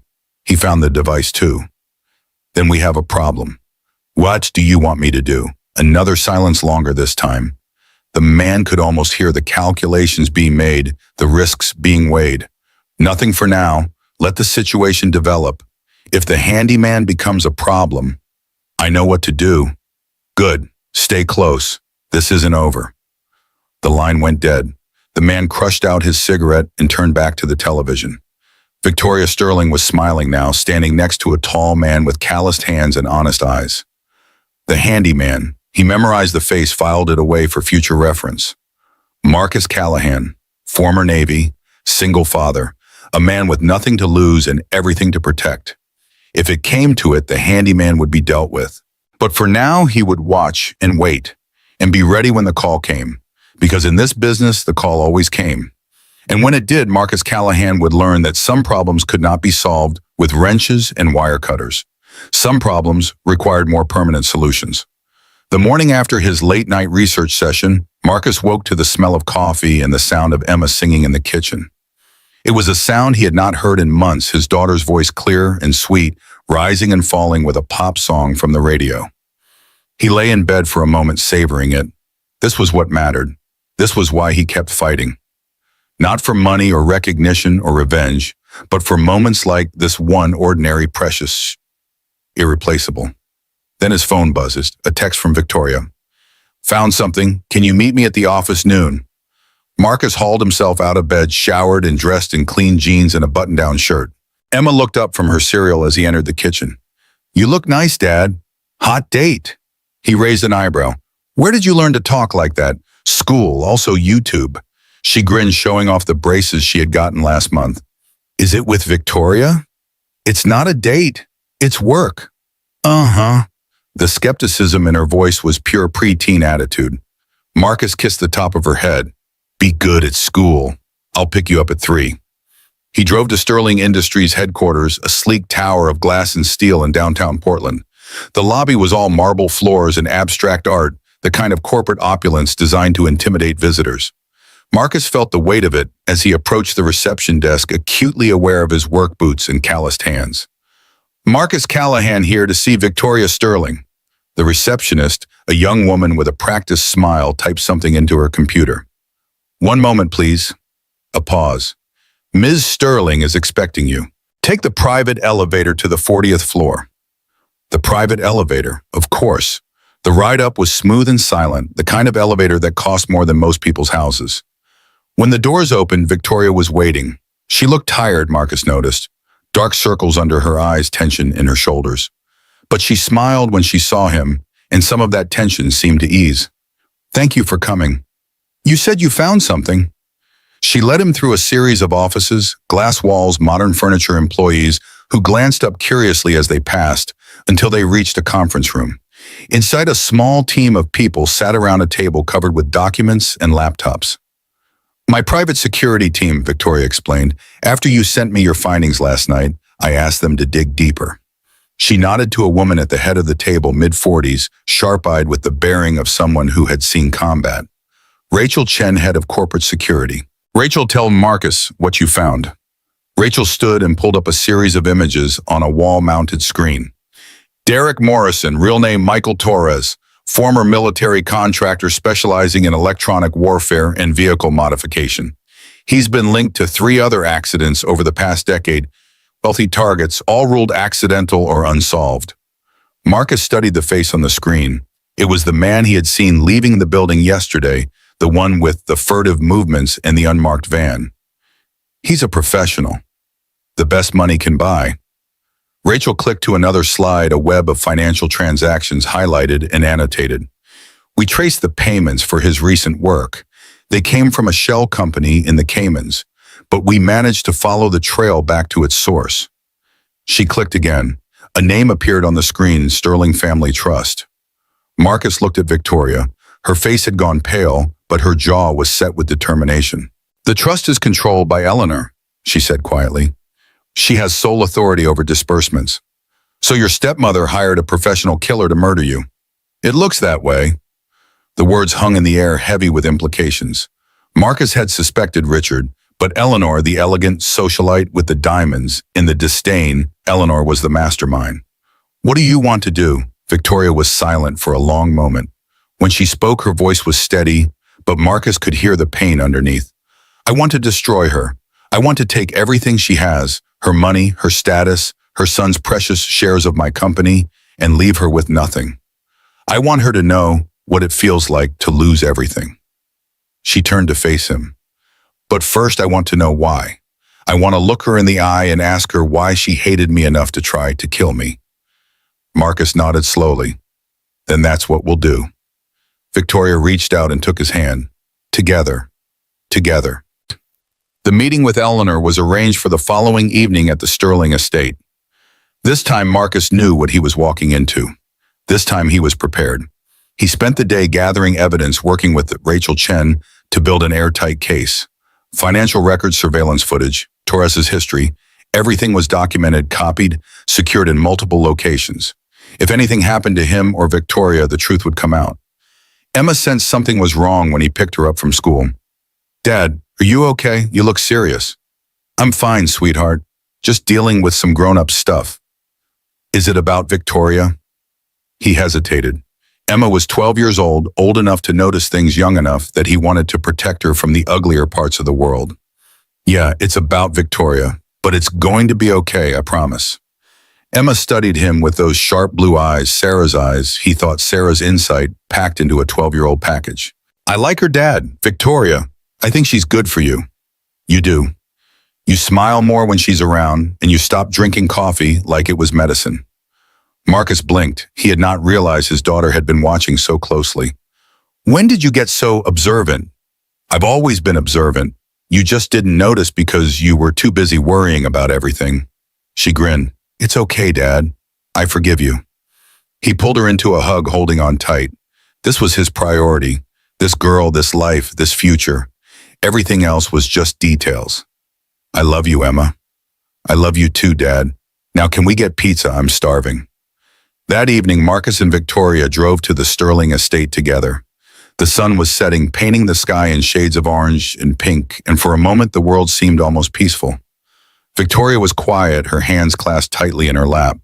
Are you ready for this? She nodded, not looking at him. I've been waiting for this my whole life. A chance to confront her, to make her answer for everything she's done. What if she doesn't have the answers you want? Then at least I'll have the truth. That's more than I've ever had before. They pulled up to the estate as darkness fell. The mansion was lit from within, warm light spilling from the windows onto the manicured lawn. It looked almost welcoming, a cruel joke given what they were about to do. Inside, Eleanor was waiting in the formal sitting room. She was alone. Richard apparently had been excluded from this meeting. She sat in a high-backed chair, perfectly composed, a cup of tea steaming on the table beside her. Victoria and Mr. Callahan. Her voice was ice. I assume this isn't a social call. Victoria did not sit. She stood in the center of the room, Marcus beside her, and pulled a folder from her bag. I know what you did, Eleanor. She dropped the folder on the table. It fell open, revealing photos, documents, financial records, the entire case laid bare. Eleanor did not flinch. She picked up the folder, leafed through its contents with an expression of mild curiosity and set it down again. Impressive, you've been busy. You hired Michael Torres to kill me. You used the Sterling family trust to pay him. You thought no one would ever find out. And yet here you are. Eleanor's smile was thin, humorless. I always knew you were clever, Victoria. I just didn't realize how clever. Why? Victoria's voice cracked just slightly. Why did you want me dead, the company, the money? What could possibly be worth murdering you? Eleanor laughed, a cold, brittle sound. Oh, Victoria, you still don't understand, do you? This was never about money. I have more money than I could spend in 10 lifetimes. She stood, moving to the window, her back to them. This was about justice, about righting a wrong that happened 40 years ago. What wrong? Eleanor turned. For the first time, Marcus saw something human in her eyes, something twisted and broken, but human nonetheless. Your father, William Sterling, the great man, the visionary, the titan of industry. Her voice dripped with bitterness. Do you know how we met? I was his secretary, young, naive, hopelessly in love. He seduced me, promised me the world, and then when I got pregnant with Richard, he threw me away like garbage. Victoria stood very still. He married you. Eventually, after 15 years of fighting, after I threatened to go public with everything I knew about his business practices, he married me to keep me quiet, not because he loved me. Eleanor's hands were shaking now. And the whole time, do you know what he talked about? You, his precious first daughter, the child he abandoned to foster care but never stopped thinking about. I was in foster care because of you, because of him. Eleanor's composure finally cracked. I gave him an ultimatum, me or the child.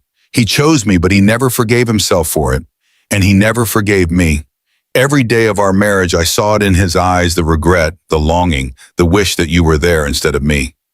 She laughed again, more bitterly than before. When he died, I thought I would finally be free. But then you came back, crawled out of whatever hole you'd been living in, and claimed what was mine, what was Richard's, what we had earned through years of humiliation and suffering. So you decided to kill me. I decided to correct a mistake. William should have let you die in that foster home. If he had, none of this would have happened. Richard would run the company, I would have my peace, and the Sterling name would finally be free of your shadow. The room was silent. Marcus watched Victoria process this information, the truth she had been seeking her whole life, delivered in the cruelest possible way. When Victoria spoke again, her voice was calm, terrifyingly calm. You're insane. I'm practical. Eleanor returned to her chair, her composure restored. The question is, what are you going to do about it? Go to the police. I have lawyers who will tie this case up for years. Destroy my reputation. I stopped caring about that long ago. Kill me, she smiled. You don't have it in you. Victoria reached into her bag and pulled out her phone. I already have what I need. She pressed a button and Eleanor's voice filled the room, the confession recorded in perfect clarity. This was about justice, about righting a wrong. I decided to correct a mistake. I have lawyers who will tie this case up for years. Eleanor's face went white. You recorded me. Modern phones are wonderful things. Victoria pocketed the device. I'm not going to kill you, Eleanor. I'm not going to destroy your reputation. I'm going to do something much worse. She leaned in close, her voice dropping to a whisper. I'm going to let you live in a small apartment with a modest allowance watching from a distance as I take everything you built and give it away to people who actually deserve it. Every charity event, every foundation launch, every act of kindness I perform will be a reminder of what you lost and why. She straightened. Your lawyers can fight the criminal charges, but the civil case, the one I'll file tomorrow claiming all assets obtained through the Sterling Family Trust under fraudulent pretenses, that will take everything. Your house, your jewelry, your son's shares in my company. Everything. Eleanor stared at her speechless for the first time. Goodbye, Eleanor. I'd say it's been a pleasure, but we both know that would be a lie. Victoria turned and walked out of the room. Marcus followed, pausing at the door to look back at the woman who had tried to kill the person he was beginning to love. Eleanor sat in her expensive chair in her expensive room, surrounded by expensive things that would soon belong to someone else. She looked old suddenly, old and defeated. Marcus felt no sympathy. Some wounds were too deep to forgive. Outside, the night air was cool and fresh. Victoria stood by the car, her arms wrapped around herself, trembling slightly. It's over. Marcus put his arm around her. How do you feel? I don't know. She leaned into him, drawing strength from his solidity. Empty, relieved, yin, all of it at once. That's normal. You just confronted someone who tried to kill you. It's going to take time to process. She looked up at him, her eyes glistening in the moonlight. Thank you for being here, for believing me, for fighting for me. Always. The word came out before he could stop it, but once it was spoken, he found he did not want to take it back. Victoria rose on her toes and kissed him. Not a passionate kiss, not a desperate one. A gentle kiss, soft and sweet, full of promise and possibility. When they parted, she was smiling.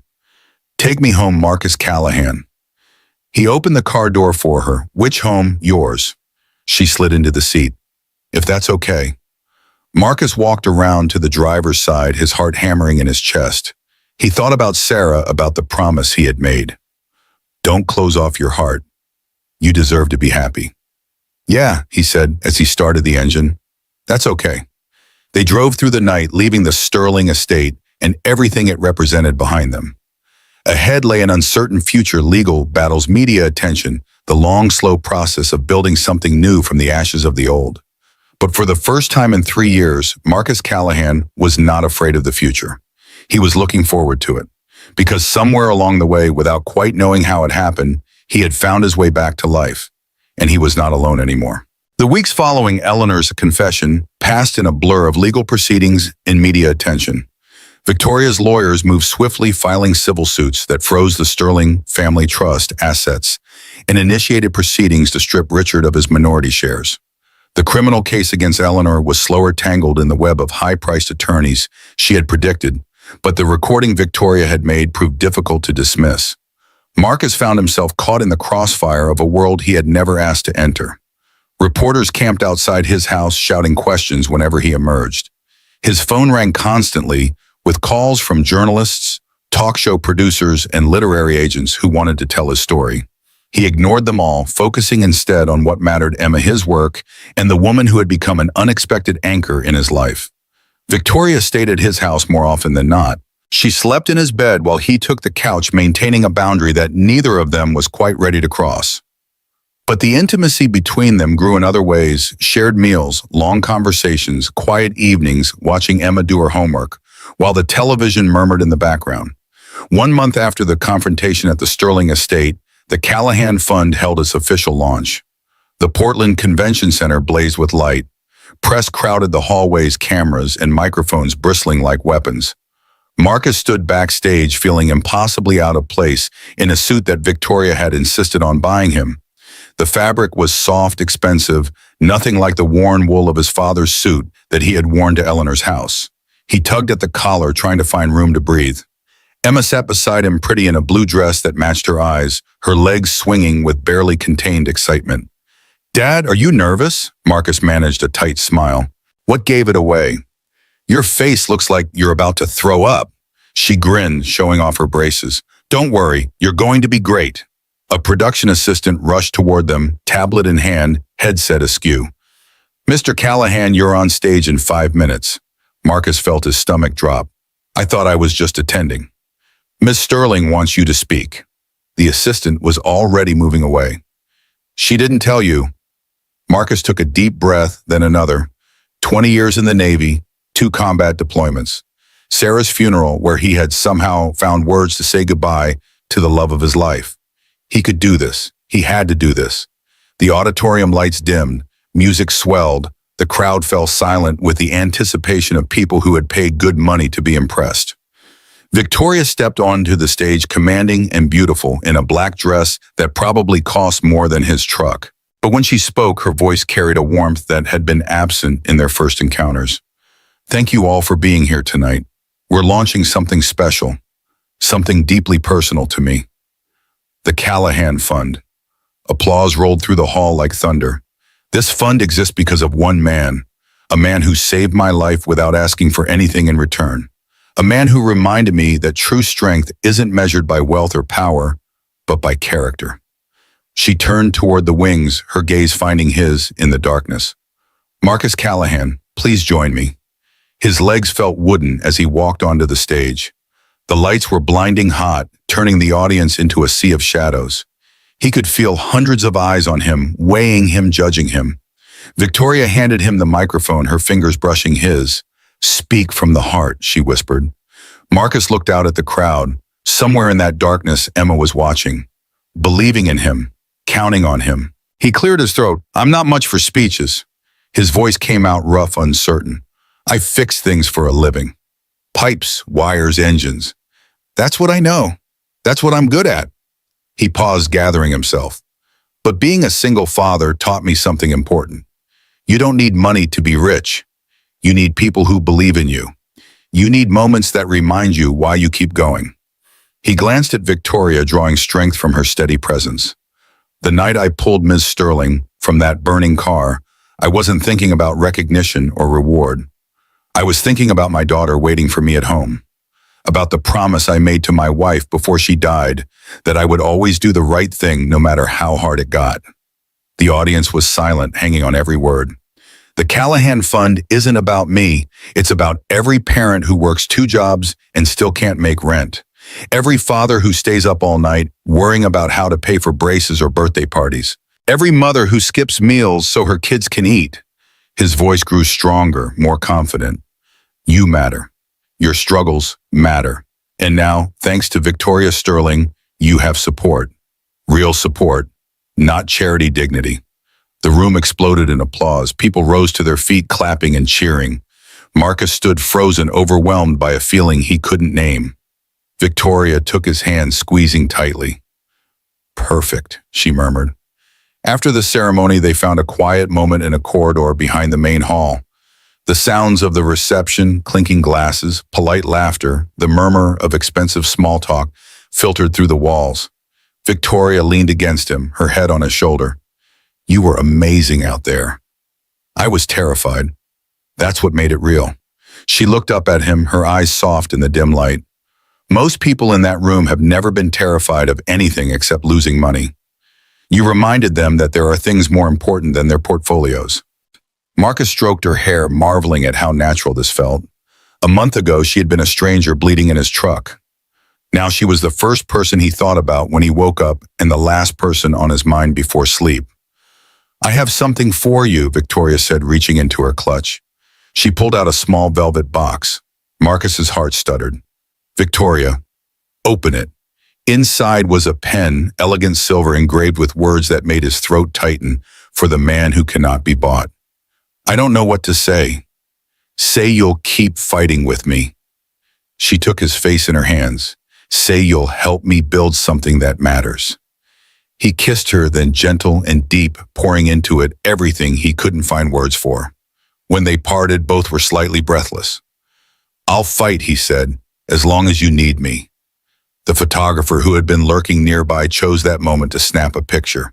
The flash caught them mid-embrace, faces close, the pen box still open in Marcus's hand. Neither of them noticed. They should have. The photograph appeared on every news site the next morning. The headlines ranged from breathless to vicious. Billionaire CEO finds love with blue-collar hero. Sterling savior romance or publicity stunt. From handyman to boyfriend, the suspicious rise of Marcus Callahan. Marcus scrolled through the articles on his phone, his coffee growing cold beside him. Each headline was worse than the last. Each comment section was a cesspool of speculation and cruelty. Obviously, he's after her money. She probably staged the whole accident for publicity. Bet he's sleeping in silk sheets now instead of that dump he calls a house. The words shouldn't have hurt. He knew who he was, knew the truth of what had happened.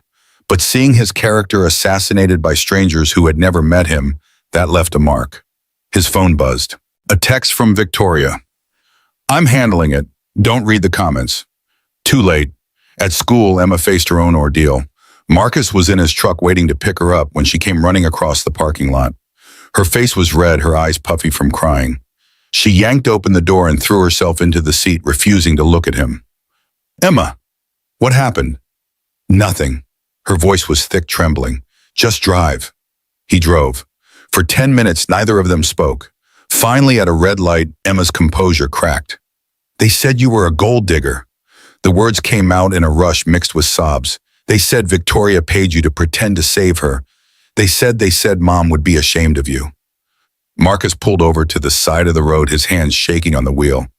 Who said this? Kids at school. They saw it on their parents' phones. Everyone was laughing and pointing, and she dissolved into tears, her whole body shaking. Marcus gathered his daughter into his arms, holding her as tightly as he could in the cramped cab of the truck. He felt her pain like it was his own worse than his own, because he would take any amount of cruelty directed at himself if it meant sparing her. Listen to me. His voice was rough with emotion. Your mother would never be ashamed of me. She knew who I was. She loved who I was. And nothing anyone says can change that. But they keep saying, people say a lot of things they don't mean and don't understand. The truth is, I saved Victoria because she needed help. That's all. Everything else, the fun, the house, whatever they think is happening between us, that's just people trying to make a story where there isn't one. Emma pulled back, wiping her eyes. Do you love her? The question hit him like a punch. Did he love Victoria? He cared about her, certainly. He wanted to protect her, to make her smile, to be there when she needed someone. Was that love or was it something else? Gratitude, attraction, the simple human need for connection after years of loneliness. I don't know, he said honestly. I know I care about her. I know she makes me feel things I haven't felt in a long time. But love, he shook his head. That's a big word, Emma. I'm not ready to use it yet. Emma nodded slowly, processing this. Okay. But Dad, yeah. If you do love, why, it's okay. Mom would want you to be happy. Marcus felt tears prick his eyes. This 12-year-old girl dealing with her own pain was still trying to take care of him. When did you get so smart? I've always been smart. You just didn't notice because you were too busy being sad. He laughed despite himself, a wet, broken sound. Come on, let's go home. But home offered no refuge. That evening, while Emma did her homework and Marcus tried to focus on fixing a leaky faucet, his phone rang. Victoria's name flashed on the screen. Marcus, I need you to come to the office now.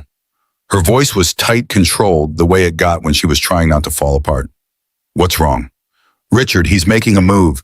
The board is meeting tomorrow and he's calling for a vote of no confidence. He says the scandal is damaging the company, that my personal indiscretions are affecting stock prices. That's ridiculous.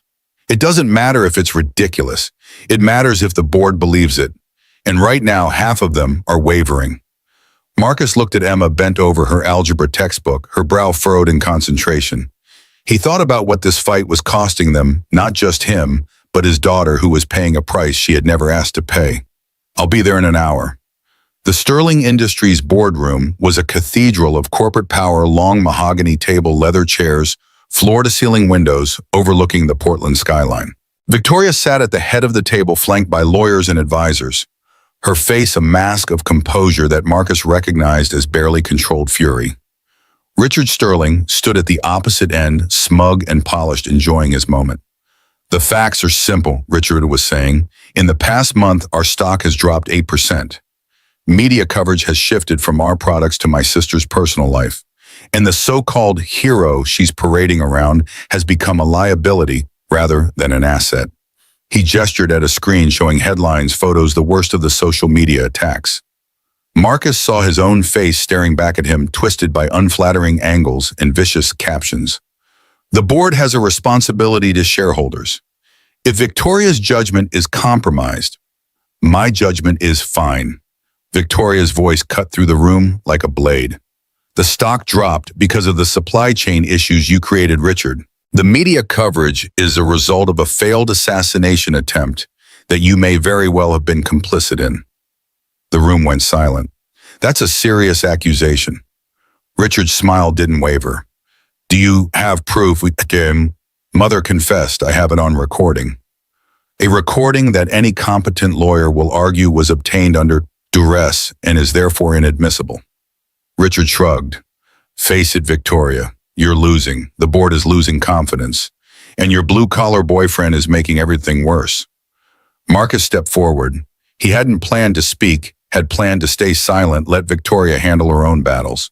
But something about Richard's smug certainty made him snap. "You want to talk about making things worse?" His voice was quiet, controlled, dangerous. "Let's talk about the device I found in Victoria's car. Let's talk about Michael Torres, the professional assassin your mother hired. Let's talk about the shell company in the Caymans that funneled the payments." Richard's smile flickered just for a moment. "I don't know what you're talking about." "I think you do." Marcus moved closer, his presence filling the space in a way that made the corporate executive shift uncomfortably. "I spent 20 years in the United States Navy. I've seen men like you before. Men who think money makes them untouchable. Men who believe they can do whatever they want because the rules don't apply to them." He stopped directly in front of Richard, close enough to see the sweat beading on the younger man's forehead. "I'm not impressed by your suits or your stock prices. I'm not intimidated by your lawyers or your boardroom games, and I'm not going anywhere." Richard's composure cracked. "You're nothing, a handyman, a nobody. You think you can threaten me? I'm not threatening you." Marcus's voice was calm, almost gentle. "I'm telling you what's going to happen. Your mother is going to prison. Her assets are going to be seized. And when the investigation uncovers your involvement, and it will, you're going to join her. You have no evidence. I have the device. I have Torres's records. I have a very motivated team of investigators who are very interested in tracing every payment you've ever made." Marcus smiled, a thin expression that didn't reach his eyes. "Tick-tock, Richard." The board meeting ended without a vote. Richard stormed out, his confidence shattered. Victoria's position for the moment was secure. But Marcus knew this wasn't over. Men like Richard didn't give up. They regrouped, found new angles, struck when you least expected it. That night, alone in his house while Emma slept, Marcus made a decision. He packed a bag, quietly, carefully moving through the darkness like the ghost he sometimes felt he had become. Clothes, tools, a few of Emma's things, enough to start over somewhere else, somewhere far from Victoria Sterling and her world of money and power and danger. He was zipping the bag closed when Emma's voice stopped him cold. "What are you doing?" She stood in the doorway, wrapped in her bathrobe, her face pale in the moonlight streaming through the window. "Emma, go back to bed. You're leaving." It wasn't a question. "You're running away." "I'm protecting you, protecting us. This life, Victoria's life, it's not safe. People are trying to hurt her. And as long as we're connected to her, they could hurt us too." "So you're just going to abandon her?" Emma's voice rose, trembling with anger and hurt. "Like everyone else in her life, like her father abandoned her." Marcus flinched. "It's not the same." "It's exactly the same." Emma was crying now, tears streaming down her face. "She told me, Dad, about the foster homes, about being alone, about everyone leaving her, And you're going to do the same thing. You're going to prove that she was right not to trust anyone. Emma, Mom told me something before she died. Emma's voice broke. She said, don't let Daddy close his heart. There are still good things in the world.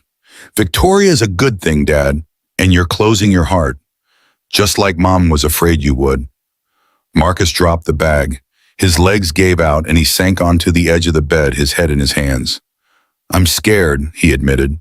The words felt like surrender. I'm scared of losing you. I'm scared of failing you. I'm scared of loving someone again and having them taken away. Emma sat beside him, small and fierce, her hand on his shoulder. Mom wasn't taken away, Dad. She got sick. It wasn't fair, but it wasn't anyone's fault. And being scared doesn't mean you get to give up. When did you become the parent? Someone had to. She managed a watery smile. Now put that bag away and go talk to Victoria. She needs you. Marcus looked at his daughter, this incredible, brave, wise young woman who had somehow grown up while he wasn't paying attention. I love you, Emma. I know. Now go. Victoria's penthouse was dark when Marcus arrived. He used the key she had given him, letting himself into the vast, silent space. The city glittered beyond the windows, indifferent to the human dramas playing out in its shadow. He found her in the bedroom, sitting on the floor with her back against the wall. Her makeup was smeared, her clothes disheveled. She looked nothing like the powerful CEO who commanded boardrooms and built empires. She looked broken. Victoria. She looked up and the raw pain in her eyes made his chest ache. You came. I'm sorry. He sat beside her close enough to touch, but not quite touching. I almost did something stupid. I almost ran away. I wouldn't have blamed you. Her voice was hollow. Everyone leaves eventually. It's what I know. It's what I expect. Emma stopped me. She reminded me of a promise I made to her mother. Victoria was quiet for a moment. What promise? That I wouldn't close my heart, that I would let myself be happy. He reached out and took her hand. I've been scared, Victoria. Scared of losing you the way I lost Sarah. Scared that loving you would mean betraying her memory. But Emma made me realize something. What? Sarah would have liked you. She would have seen what I see, a woman who's been hurt, who's been betrayed, who's built walls around herself to survive. And she would have told me the same thing Emma told me tonight. Victoria's hand tightened around his. What did Emma tell you? That you're worth fighting for. He lifted her chin, making her meet his eyes. That love isn't about being safe. It's about being brave. And that the only way to honor Sarah's memory is to keep living, keep loving, keep choosing our hope over fear. Tears spilled down Victoria's cheeks. I don't know how to do this. I don't know how to let someone in. Everyone I've ever trusted has hurt me. Then we'll figure it out together. One day at a time. One mistake at a time. One moment of terrifying, wonderful vulnerability at a time. She laughed through her tears, a broken sound that somehow carried hope. You make it sound simple. Simple isn't the same as easy. He pulled her close, wrapping his arms around her. But I'm here, and I'm not going anywhere. They sat together on the floor of her penthouse, holding each other as the night deepened around them. Outside, the city lights twinkled like stars, indifferent to the small, profound miracle happening in their midst. Two people wounded and wary, choosing to trust again. Two hearts scarred by loss, learning to beat in rhythm. It was not a perfect moment. The world outside still seethed with scandal and danger. Eleanor was still fighting her legal battles. Richard was still scheming. The media was still hungry for blood. But in that room, in that moment, none of that mattered. All that mattered was the warmth of another person, the steady beat of a heart, the whispered promise that tomorrow would be faced together. Marcus pressed his lips to Victoria's forehead. I need to tell you something. What? Your letter, the one you wrote asking me to marry you. She went very still. You never answered. I'm answering now. He pulled back to look at her, his eyes bright with emotion. Yes, 1,000,000 times yes. Victoria's breath caught. You mean it? I've never meant anything more in my life. She kissed him, and not gently, not carefully, but with the fierce desperation of someone who had finally found what she had been searching for her whole life. When they parted, both were trembling. We're really doing this, she whispered. We're really doing this. Outside, dawn was beginning to break over Portland, painting the sky in shades of rose and gold. A new day, a new beginning. And for the first time in years, Marcus Callahan looked at the future without fear. The morning after their reconciliation, Victoria called a press conference. Marcus learned about it the same way the rest of the world did, through a breaking news alert on his phone. He was making breakfast for Emma, flipping pancakes on the old griddle Sarah had bought at a garage sale 15 years ago, when the notification buzzed. Sterling CEO to address media at 10 a.m. Major announcement expected. He stared at the screen, a cold knot forming in his stomach. Victoria had not mentioned anything about a press conference. After last night, after everything they had shared, everything they had promised, she was making major announcements without telling him first. His phone rang. Victoria's name flashed on the screen. Before you say anything, I know I should have told you. Her voice was rushed, breathless with nervous energy. But I needed to do this before I lost my nerve. Marcus, I need you to be there at the press conference. Please. What are you planning? Trust me. 2 words. Simple, terrifying, loaded with everything that had passed between them. I'll be there. The Sterling Industries lobby was chaos when Marcus arrived. Reporters jostled for position, cameras bristled like weapons. The air hummed with anticipation and speculation. Security guards formed a human barrier around the makeshift podium, their faces impassive as they scanned the crowd. Marcus pushed through the throng, ignoring the shouts of recognition from journalists who had made his face famous against his will. He found a spot near the front where Victoria could see him and waited. She emerged from the elevator at exactly 10 o'clock. Black suit hair pulled back the armor of the CEO firmly in place. But when her eyes found his in the crowd, something softened, a flicker of vulnerability beneath the steel. Thank you all for coming. Her voice carried easily over the murmur of the crowd, amplified by the microphones clustered on the podium. Over the past weeks, there has been considerable speculation about my personal life, about my relationship with Marcus Callahan, about whether our connection is genuine or manufactured. She paused, letting the tension build. Today, I want to address those questions directly. The crowd leaned forward, hungry for scandal or revelation or anything that would make tomorrow's headlines. Marcus Callahan saved my life. That fact is not in dispute. What has been disputed, what has been twisted and sensationalized and used to attack both of us is what happened afterward. Victoria stepped out from behind the podium, moving toward where Marcus stood. The cameras followed her, 100 lenses tracking her every step. The truth is simple. I fell in love with a man who wanted nothing from me. A man who refused my money, challenged my assumptions, and forced me to confront the walls I had built around myself. A man who taught me that real strength comes not from wealth or power, but from character. She stopped directly in front of Marcus. The crowd had gone silent, sensing that something momentous was about to happen. The truth is also this.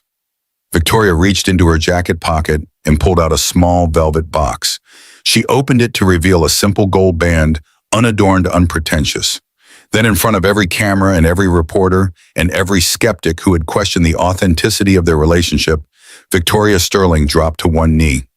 The gasp that went through the crowd was audible, a collective intake of breath that seemed to suck all the air from the room. Marcus Callahan. Her voice trembled slightly, but her eyes never left his. You taught me that some things cannot be bought, that kindness is its own reward, that love is not a transaction, but a gift. She held up the ring, the gold catching the harsh light of the camera flashes. I am not asking because I owe you. I am asking because I cannot imagine my life without you, without Emma, without the family we have already begun to build. Marcus felt the world narrow to this moment, this woman kneeling before him, offering herself without reservation, stripping away every protection she had ever constructed. Will you marry me? The silence stretched for an eternity. Then Marcus reached down and took her hands, pulling her gently to her feet. You already asked me this last night. Victoria's smile was tremulous, uncertain. I wanted everyone to know. I wanted the world to see that this is real. It was always real. He took the ring from the box and slid it onto his own finger. A perfect fit, as if she had known his size without asking. Knowing Victoria, she probably had. Yes, his voice was rough with emotion. 1,000,000 times yes. Victoria threw her arms around him and he caught her, lifting her off her feet in an embrace that made the cameras go wild. The crowd erupted in applause and shouted questions and the clicking of 1,000 shutters. But Marcus heard none of it. All he heard was Victoria's voice in his ear whispering 3 words that meant more than any headline ever could. I love you. The wedding took place 3 months later in a small chapel on the outskirts of Portland. No media, no corporate executives, no society photographers or gossip columnists, or anyone who might turn their union into content. Just the people who mattered, a handful of friends, Victoria's most trusted employees, Marcus's fellow veterans from the Navy, and the families they had helped through the Callahan Fund. Emma stood at the altar between them, radiant, in a white dress with flowers woven through her braided hair. She held both their hands as the officiant spoke a physical bridge connecting the 2 halves of their new family. The vows they exchanged were simple and honest. No poetry, no grand gestures, just 2 people promising to face the future together, whatever it might bring. When the officiant pronounced them married, Emma was the first to cheer. The reception was held in the chapel's modest fellowship hall, folding tables covered with white cloths catering from a local restaurant, a playlist assembled by Emma from songs she insisted were not too embarrassing. It was nothing like the elaborate galas Victoria had attended throughout her career. It was perfect. Midway through the evening, Marcus found himself standing alone by the window watching his wife dance with his daughter. Victoria moved with surprising grace following Emma's enthusiastic lead in a dance that seemed to involve a lot of spinning and laughing. His wife. The word still felt strange in his mind, like a garment that did not quite fit. For so long, that word had belonged to Sarah alone. To use it for someone else felt like a betrayal, even though he knew had been told by Emma, by his own heart, by the memory of Sarah's voice on her last night, that it was not. A hand touched his shoulder. He turned to find an unexpected figure standing beside him. Eleanor Sterling. She looked different from the last time he had seen her, older, smaller, the diamond armor replaced by a simple black dress. The legal proceedings had taken their toll. Her assets were frozen, her reputation in tatters, her son facing his own investigation. She had been released on bail pending trial, stripped of everything that had once made her formidable. Marcus tensed his body, shifting instinctively into a defensive posture. What are you doing here? Victoria invited me. Eleanor's voice was quiet, stripped of its former venom. I was as surprised as you are. She didn't mention it. She wanted to see if I would come, if I was capable of... Eleanor paused, searching for words. Of being human, I suppose. They stood in silence for a moment, watching Victoria and Emma twirl across the dance floor. I hated her for so long. Eleanor's confession came out barely above a whisper. Hated what she represented. The child William never stopped loving, even after he abandoned her. The reminder of his guilt, his failure, his inability to be the man he pretended to be. Marcus said nothing. He was not going to make this easy for her. I convinced myself that removing her would be justice, that I was protecting Richard, protecting the family William should have prioritized. But the truth, her voice cracked. The truth is that I was jealous. Jealous of a little girl who had nothing, because even with nothing, she had more of William's love than I ever did. You tried to kill her. Yes. No excuses, no justifications. Just the bald admission. And I will spend whatever time I have left paying for that. The courts will see to it. But I needed to tell her that I understand now. What she accomplished, what she built, the person she became, despite everything, it was not because of William's love. It was in spite of its absence. She made herself. And that is something I could never do. Victoria appeared at Marcus's elbow, slightly breathless from dancing. Her eyes moved from her husband to her stepmother, assessing the situation with the quick intelligence that had built an empire. Eleanor. Victoria. The older woman reached into her small handbag and pulled out an object, a man's watch, old and worn, the crystal scratched with years of use.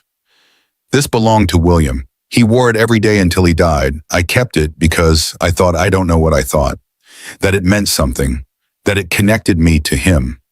She held it out to Victoria. It should have been yours from the beginning. His daughter, his heir, his greatest accomplishment, even if he was too cowardly to claim you. Victoria took the watch, slowly turning it over in her hands. Marcus could see the conflict in her face, the pain of old wounds, the anger that had sustained her for so long, and beneath it all, a flicker of something that might have been compassion. Thank you. The words were stiff, careful. This doesn't change what you did. I know. And I don't forgive you, not yet. Maybe not ever. I understand. Victoria closed her fingers around the watch. But you came. You admitted what you did. That's more than William ever managed. Eleanor nodded a jerky movement that might have been an attempt to hold back tears. Goodbye, Victoria. For what it's worth, you deserve better. From all of us. She turned and walked away. Her steps slow and unsteady, the weight of her choices visible in every movement. Marcus put his arm around Victoria. You okay? I don't know. She leaned into him, drawing strength from his presence. I think I might be eventually, but right now I just want to dance with my husband. The word sent a warmth through his chest. I think that can be arranged. They joined Emma on the dance floor, the three of them moving together in an awkward, joyful tangle of limbs and laughter. The watch was tucked into Victoria's pocket, a piece of the past that no longer had the power to define her future. Outside, the sun was setting, painting the sky in shades of gold and crimson. A new chapter was beginning, and for the first time in a very long time, everyone in that small chapel believed in happy endings. 5 years passed like a dream. Marcus stood in front of a building that had not existed 12 months ago, a sprawling complex of classrooms, workshops, and training facilities that bore his name in steel letters above the entrance. The Callahan Vocational School established for veterans and single parents. He still could not quite believe it was real. The building, the students already filing through its doors, the future it represented, all of it felt like something from someone else's life. Someone more important, more accomplished, more deserving of having their name carved into stone. But Victoria had insisted, and when Victoria Sterling Callahan insisted on something, the universe generally complied. You're doing that thing again. Her voice came from behind him, warm with amusement. He turned to find his wife, approaching elegant in a simple blue dress, her dark hair touched now with the first threads of gray. The past 5 years had softened her in ways that had nothing to do with age. The sharp edges rounded, the defensive walls lowered. The CEO transformed into something more human. What thing, Pamela? The thing where you look at something amazing and try to convince yourself you don't deserve it. Marcus laughed, shaking his head. Old habits. Terrible habits. She slipped her hand into his, interlacing their fingers. Come on, Emma's speech starts in 10 minutes and she'll never forgive us if we're late. The auditorium was packed with students, faculty, and dignitaries who had come to witness the school's first graduation ceremony. Marcus and Victoria found seats in the front row reserved for family as the lights dimmed and a hush fell over the crowd. Emma walked to the podium with the confidence of a young woman who had grown up watching her stepmother command boardrooms. At 17, she was no longer the little girl who had clutched a stuffed bear and worried about her father. She was brilliant, fierce, compassionate, a living testament to everything Marcus and Victoria had tried to teach her. 5 years ago, my life changed forever. Her voice rang clear through the auditorium, amplified but not diminished by the microphone. A stranger knocked on our door wearing my dad's shirt and drinking his coffee, and I thought she was the most glamorous person I had ever seen. I also thought she was completely out of her mind, but that's another story. Laughter rippled through the crowd. Marcus felt Victoria's hand tighten around his. Over the years, I learned that Victoria Sterling was not a stranger at all. She was the missing piece of our family, the mother I never knew I needed. The woman who taught me that strength means being vulnerable, that power means lifting others up, and that love, real love, means showing up every day, even when it's hard. Emma paused, her gaze finding her parents in the front row. But I also learned something from my father. Something that Victoria learned too, even though she'll never admit it. Victoria raised an eyebrow, a small smile playing at her lips. I learned that dignity has no price tag, that character cannot be bought or sold or faked, and that the measure of a person's worth has nothing to do with the size of their bank account or the title on their business card. Emma's voice grew stronger, more passionate. My father is a mechanic. He fixes things with his hands. For most of his life, he struggled to pay bills, to keep a roof over our heads, to give me opportunities he never had. And when a billionaire tried to give him money for saving her life, do you know what he did? She let the question hang in the air. He gave it back. He told her that he didn't do it for money, that kindness wasn't something you could put a price on, that being a decent human being was its own reward. The auditorium was silent, every person hanging on her words. That moment changed Victoria's life. It changed our family's life. And through the work of the Callahan Fund, and now this school, it has changed thousands of other lives too. Emma gestured at the graduates seated behind her veteran single parents, people who had been given a second chance to build futures for themselves and their families. Every person in this room is proof that dignity matters, that hard work matters, that the content of your character matters more than the contents of your wallet. She looked directly at her father, her eyes bright with emotion. Dad, you taught me that a real man isn't measured by the money in his bank account. He's measured by what he leaves behind, the people he helps, the lives he touches, the love he gives without expecting anything in return. Marcus felt tears streaming down his face. He did not try to hide them. So on behalf of everyone in this room, everyone whose life has been changed by the Callahan Fund, everyone who has walked through the doors of this school seeking a better future, thank you. Thank you for being the man you are. Thank you for teaching us what real strength looks like. Emma stepped back from the podium as the auditorium erupted in applause. Standing ovation cameras flashing, the thunder of hundreds of hands clapping in unison. But Marcus barely noticed. He was on his feet, pushing through the crowd toward the stage, climbing the steps and gathering his daughter into his arms. I love you, Dad.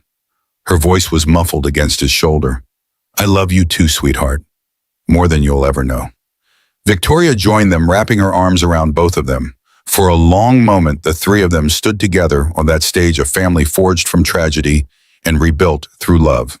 When they finally parted, Emma was grinning through her tears. Was that too much? I practiced it like 100 times, but I wasn't sure if it was perfect. Victoria kissed her forehead. You are perfect.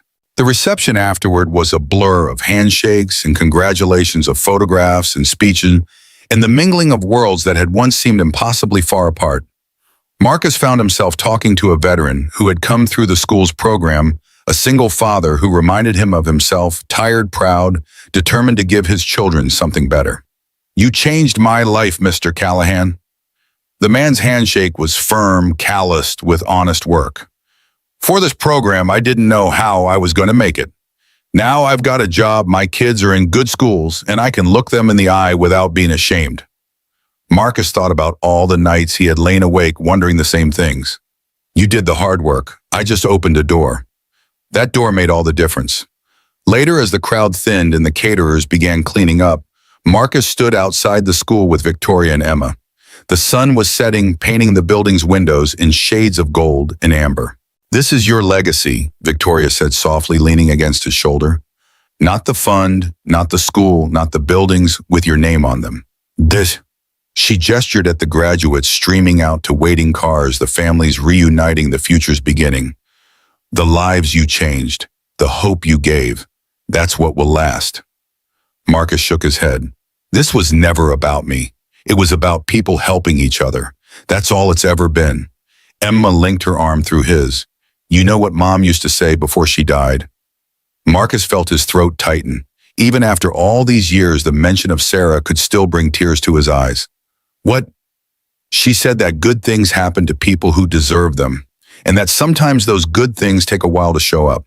But they always come eventually for people who keep trying. He looked at his daughter, this remarkable young woman who had grown up too fast, who had lost her mother and nearly lost her father, who had every reason to be bitter or angry or afraid. Instead, she was kind, generous, brave. Your mother was the wisest person I ever knew. I know, Emma grinned.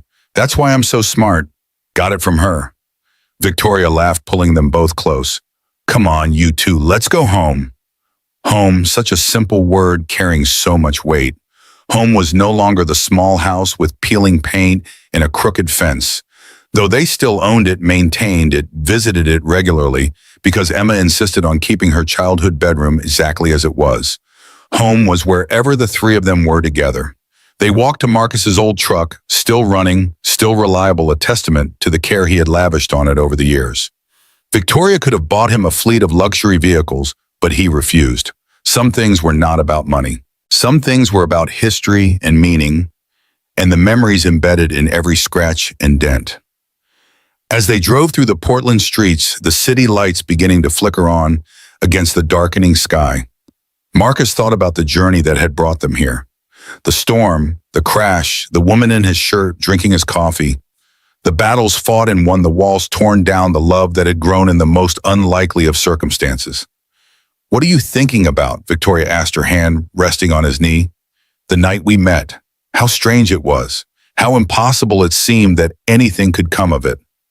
And now, Marcus glanced at Emma, in the rearview mirror, scrolling through her phone at the city glittering beyond the windows.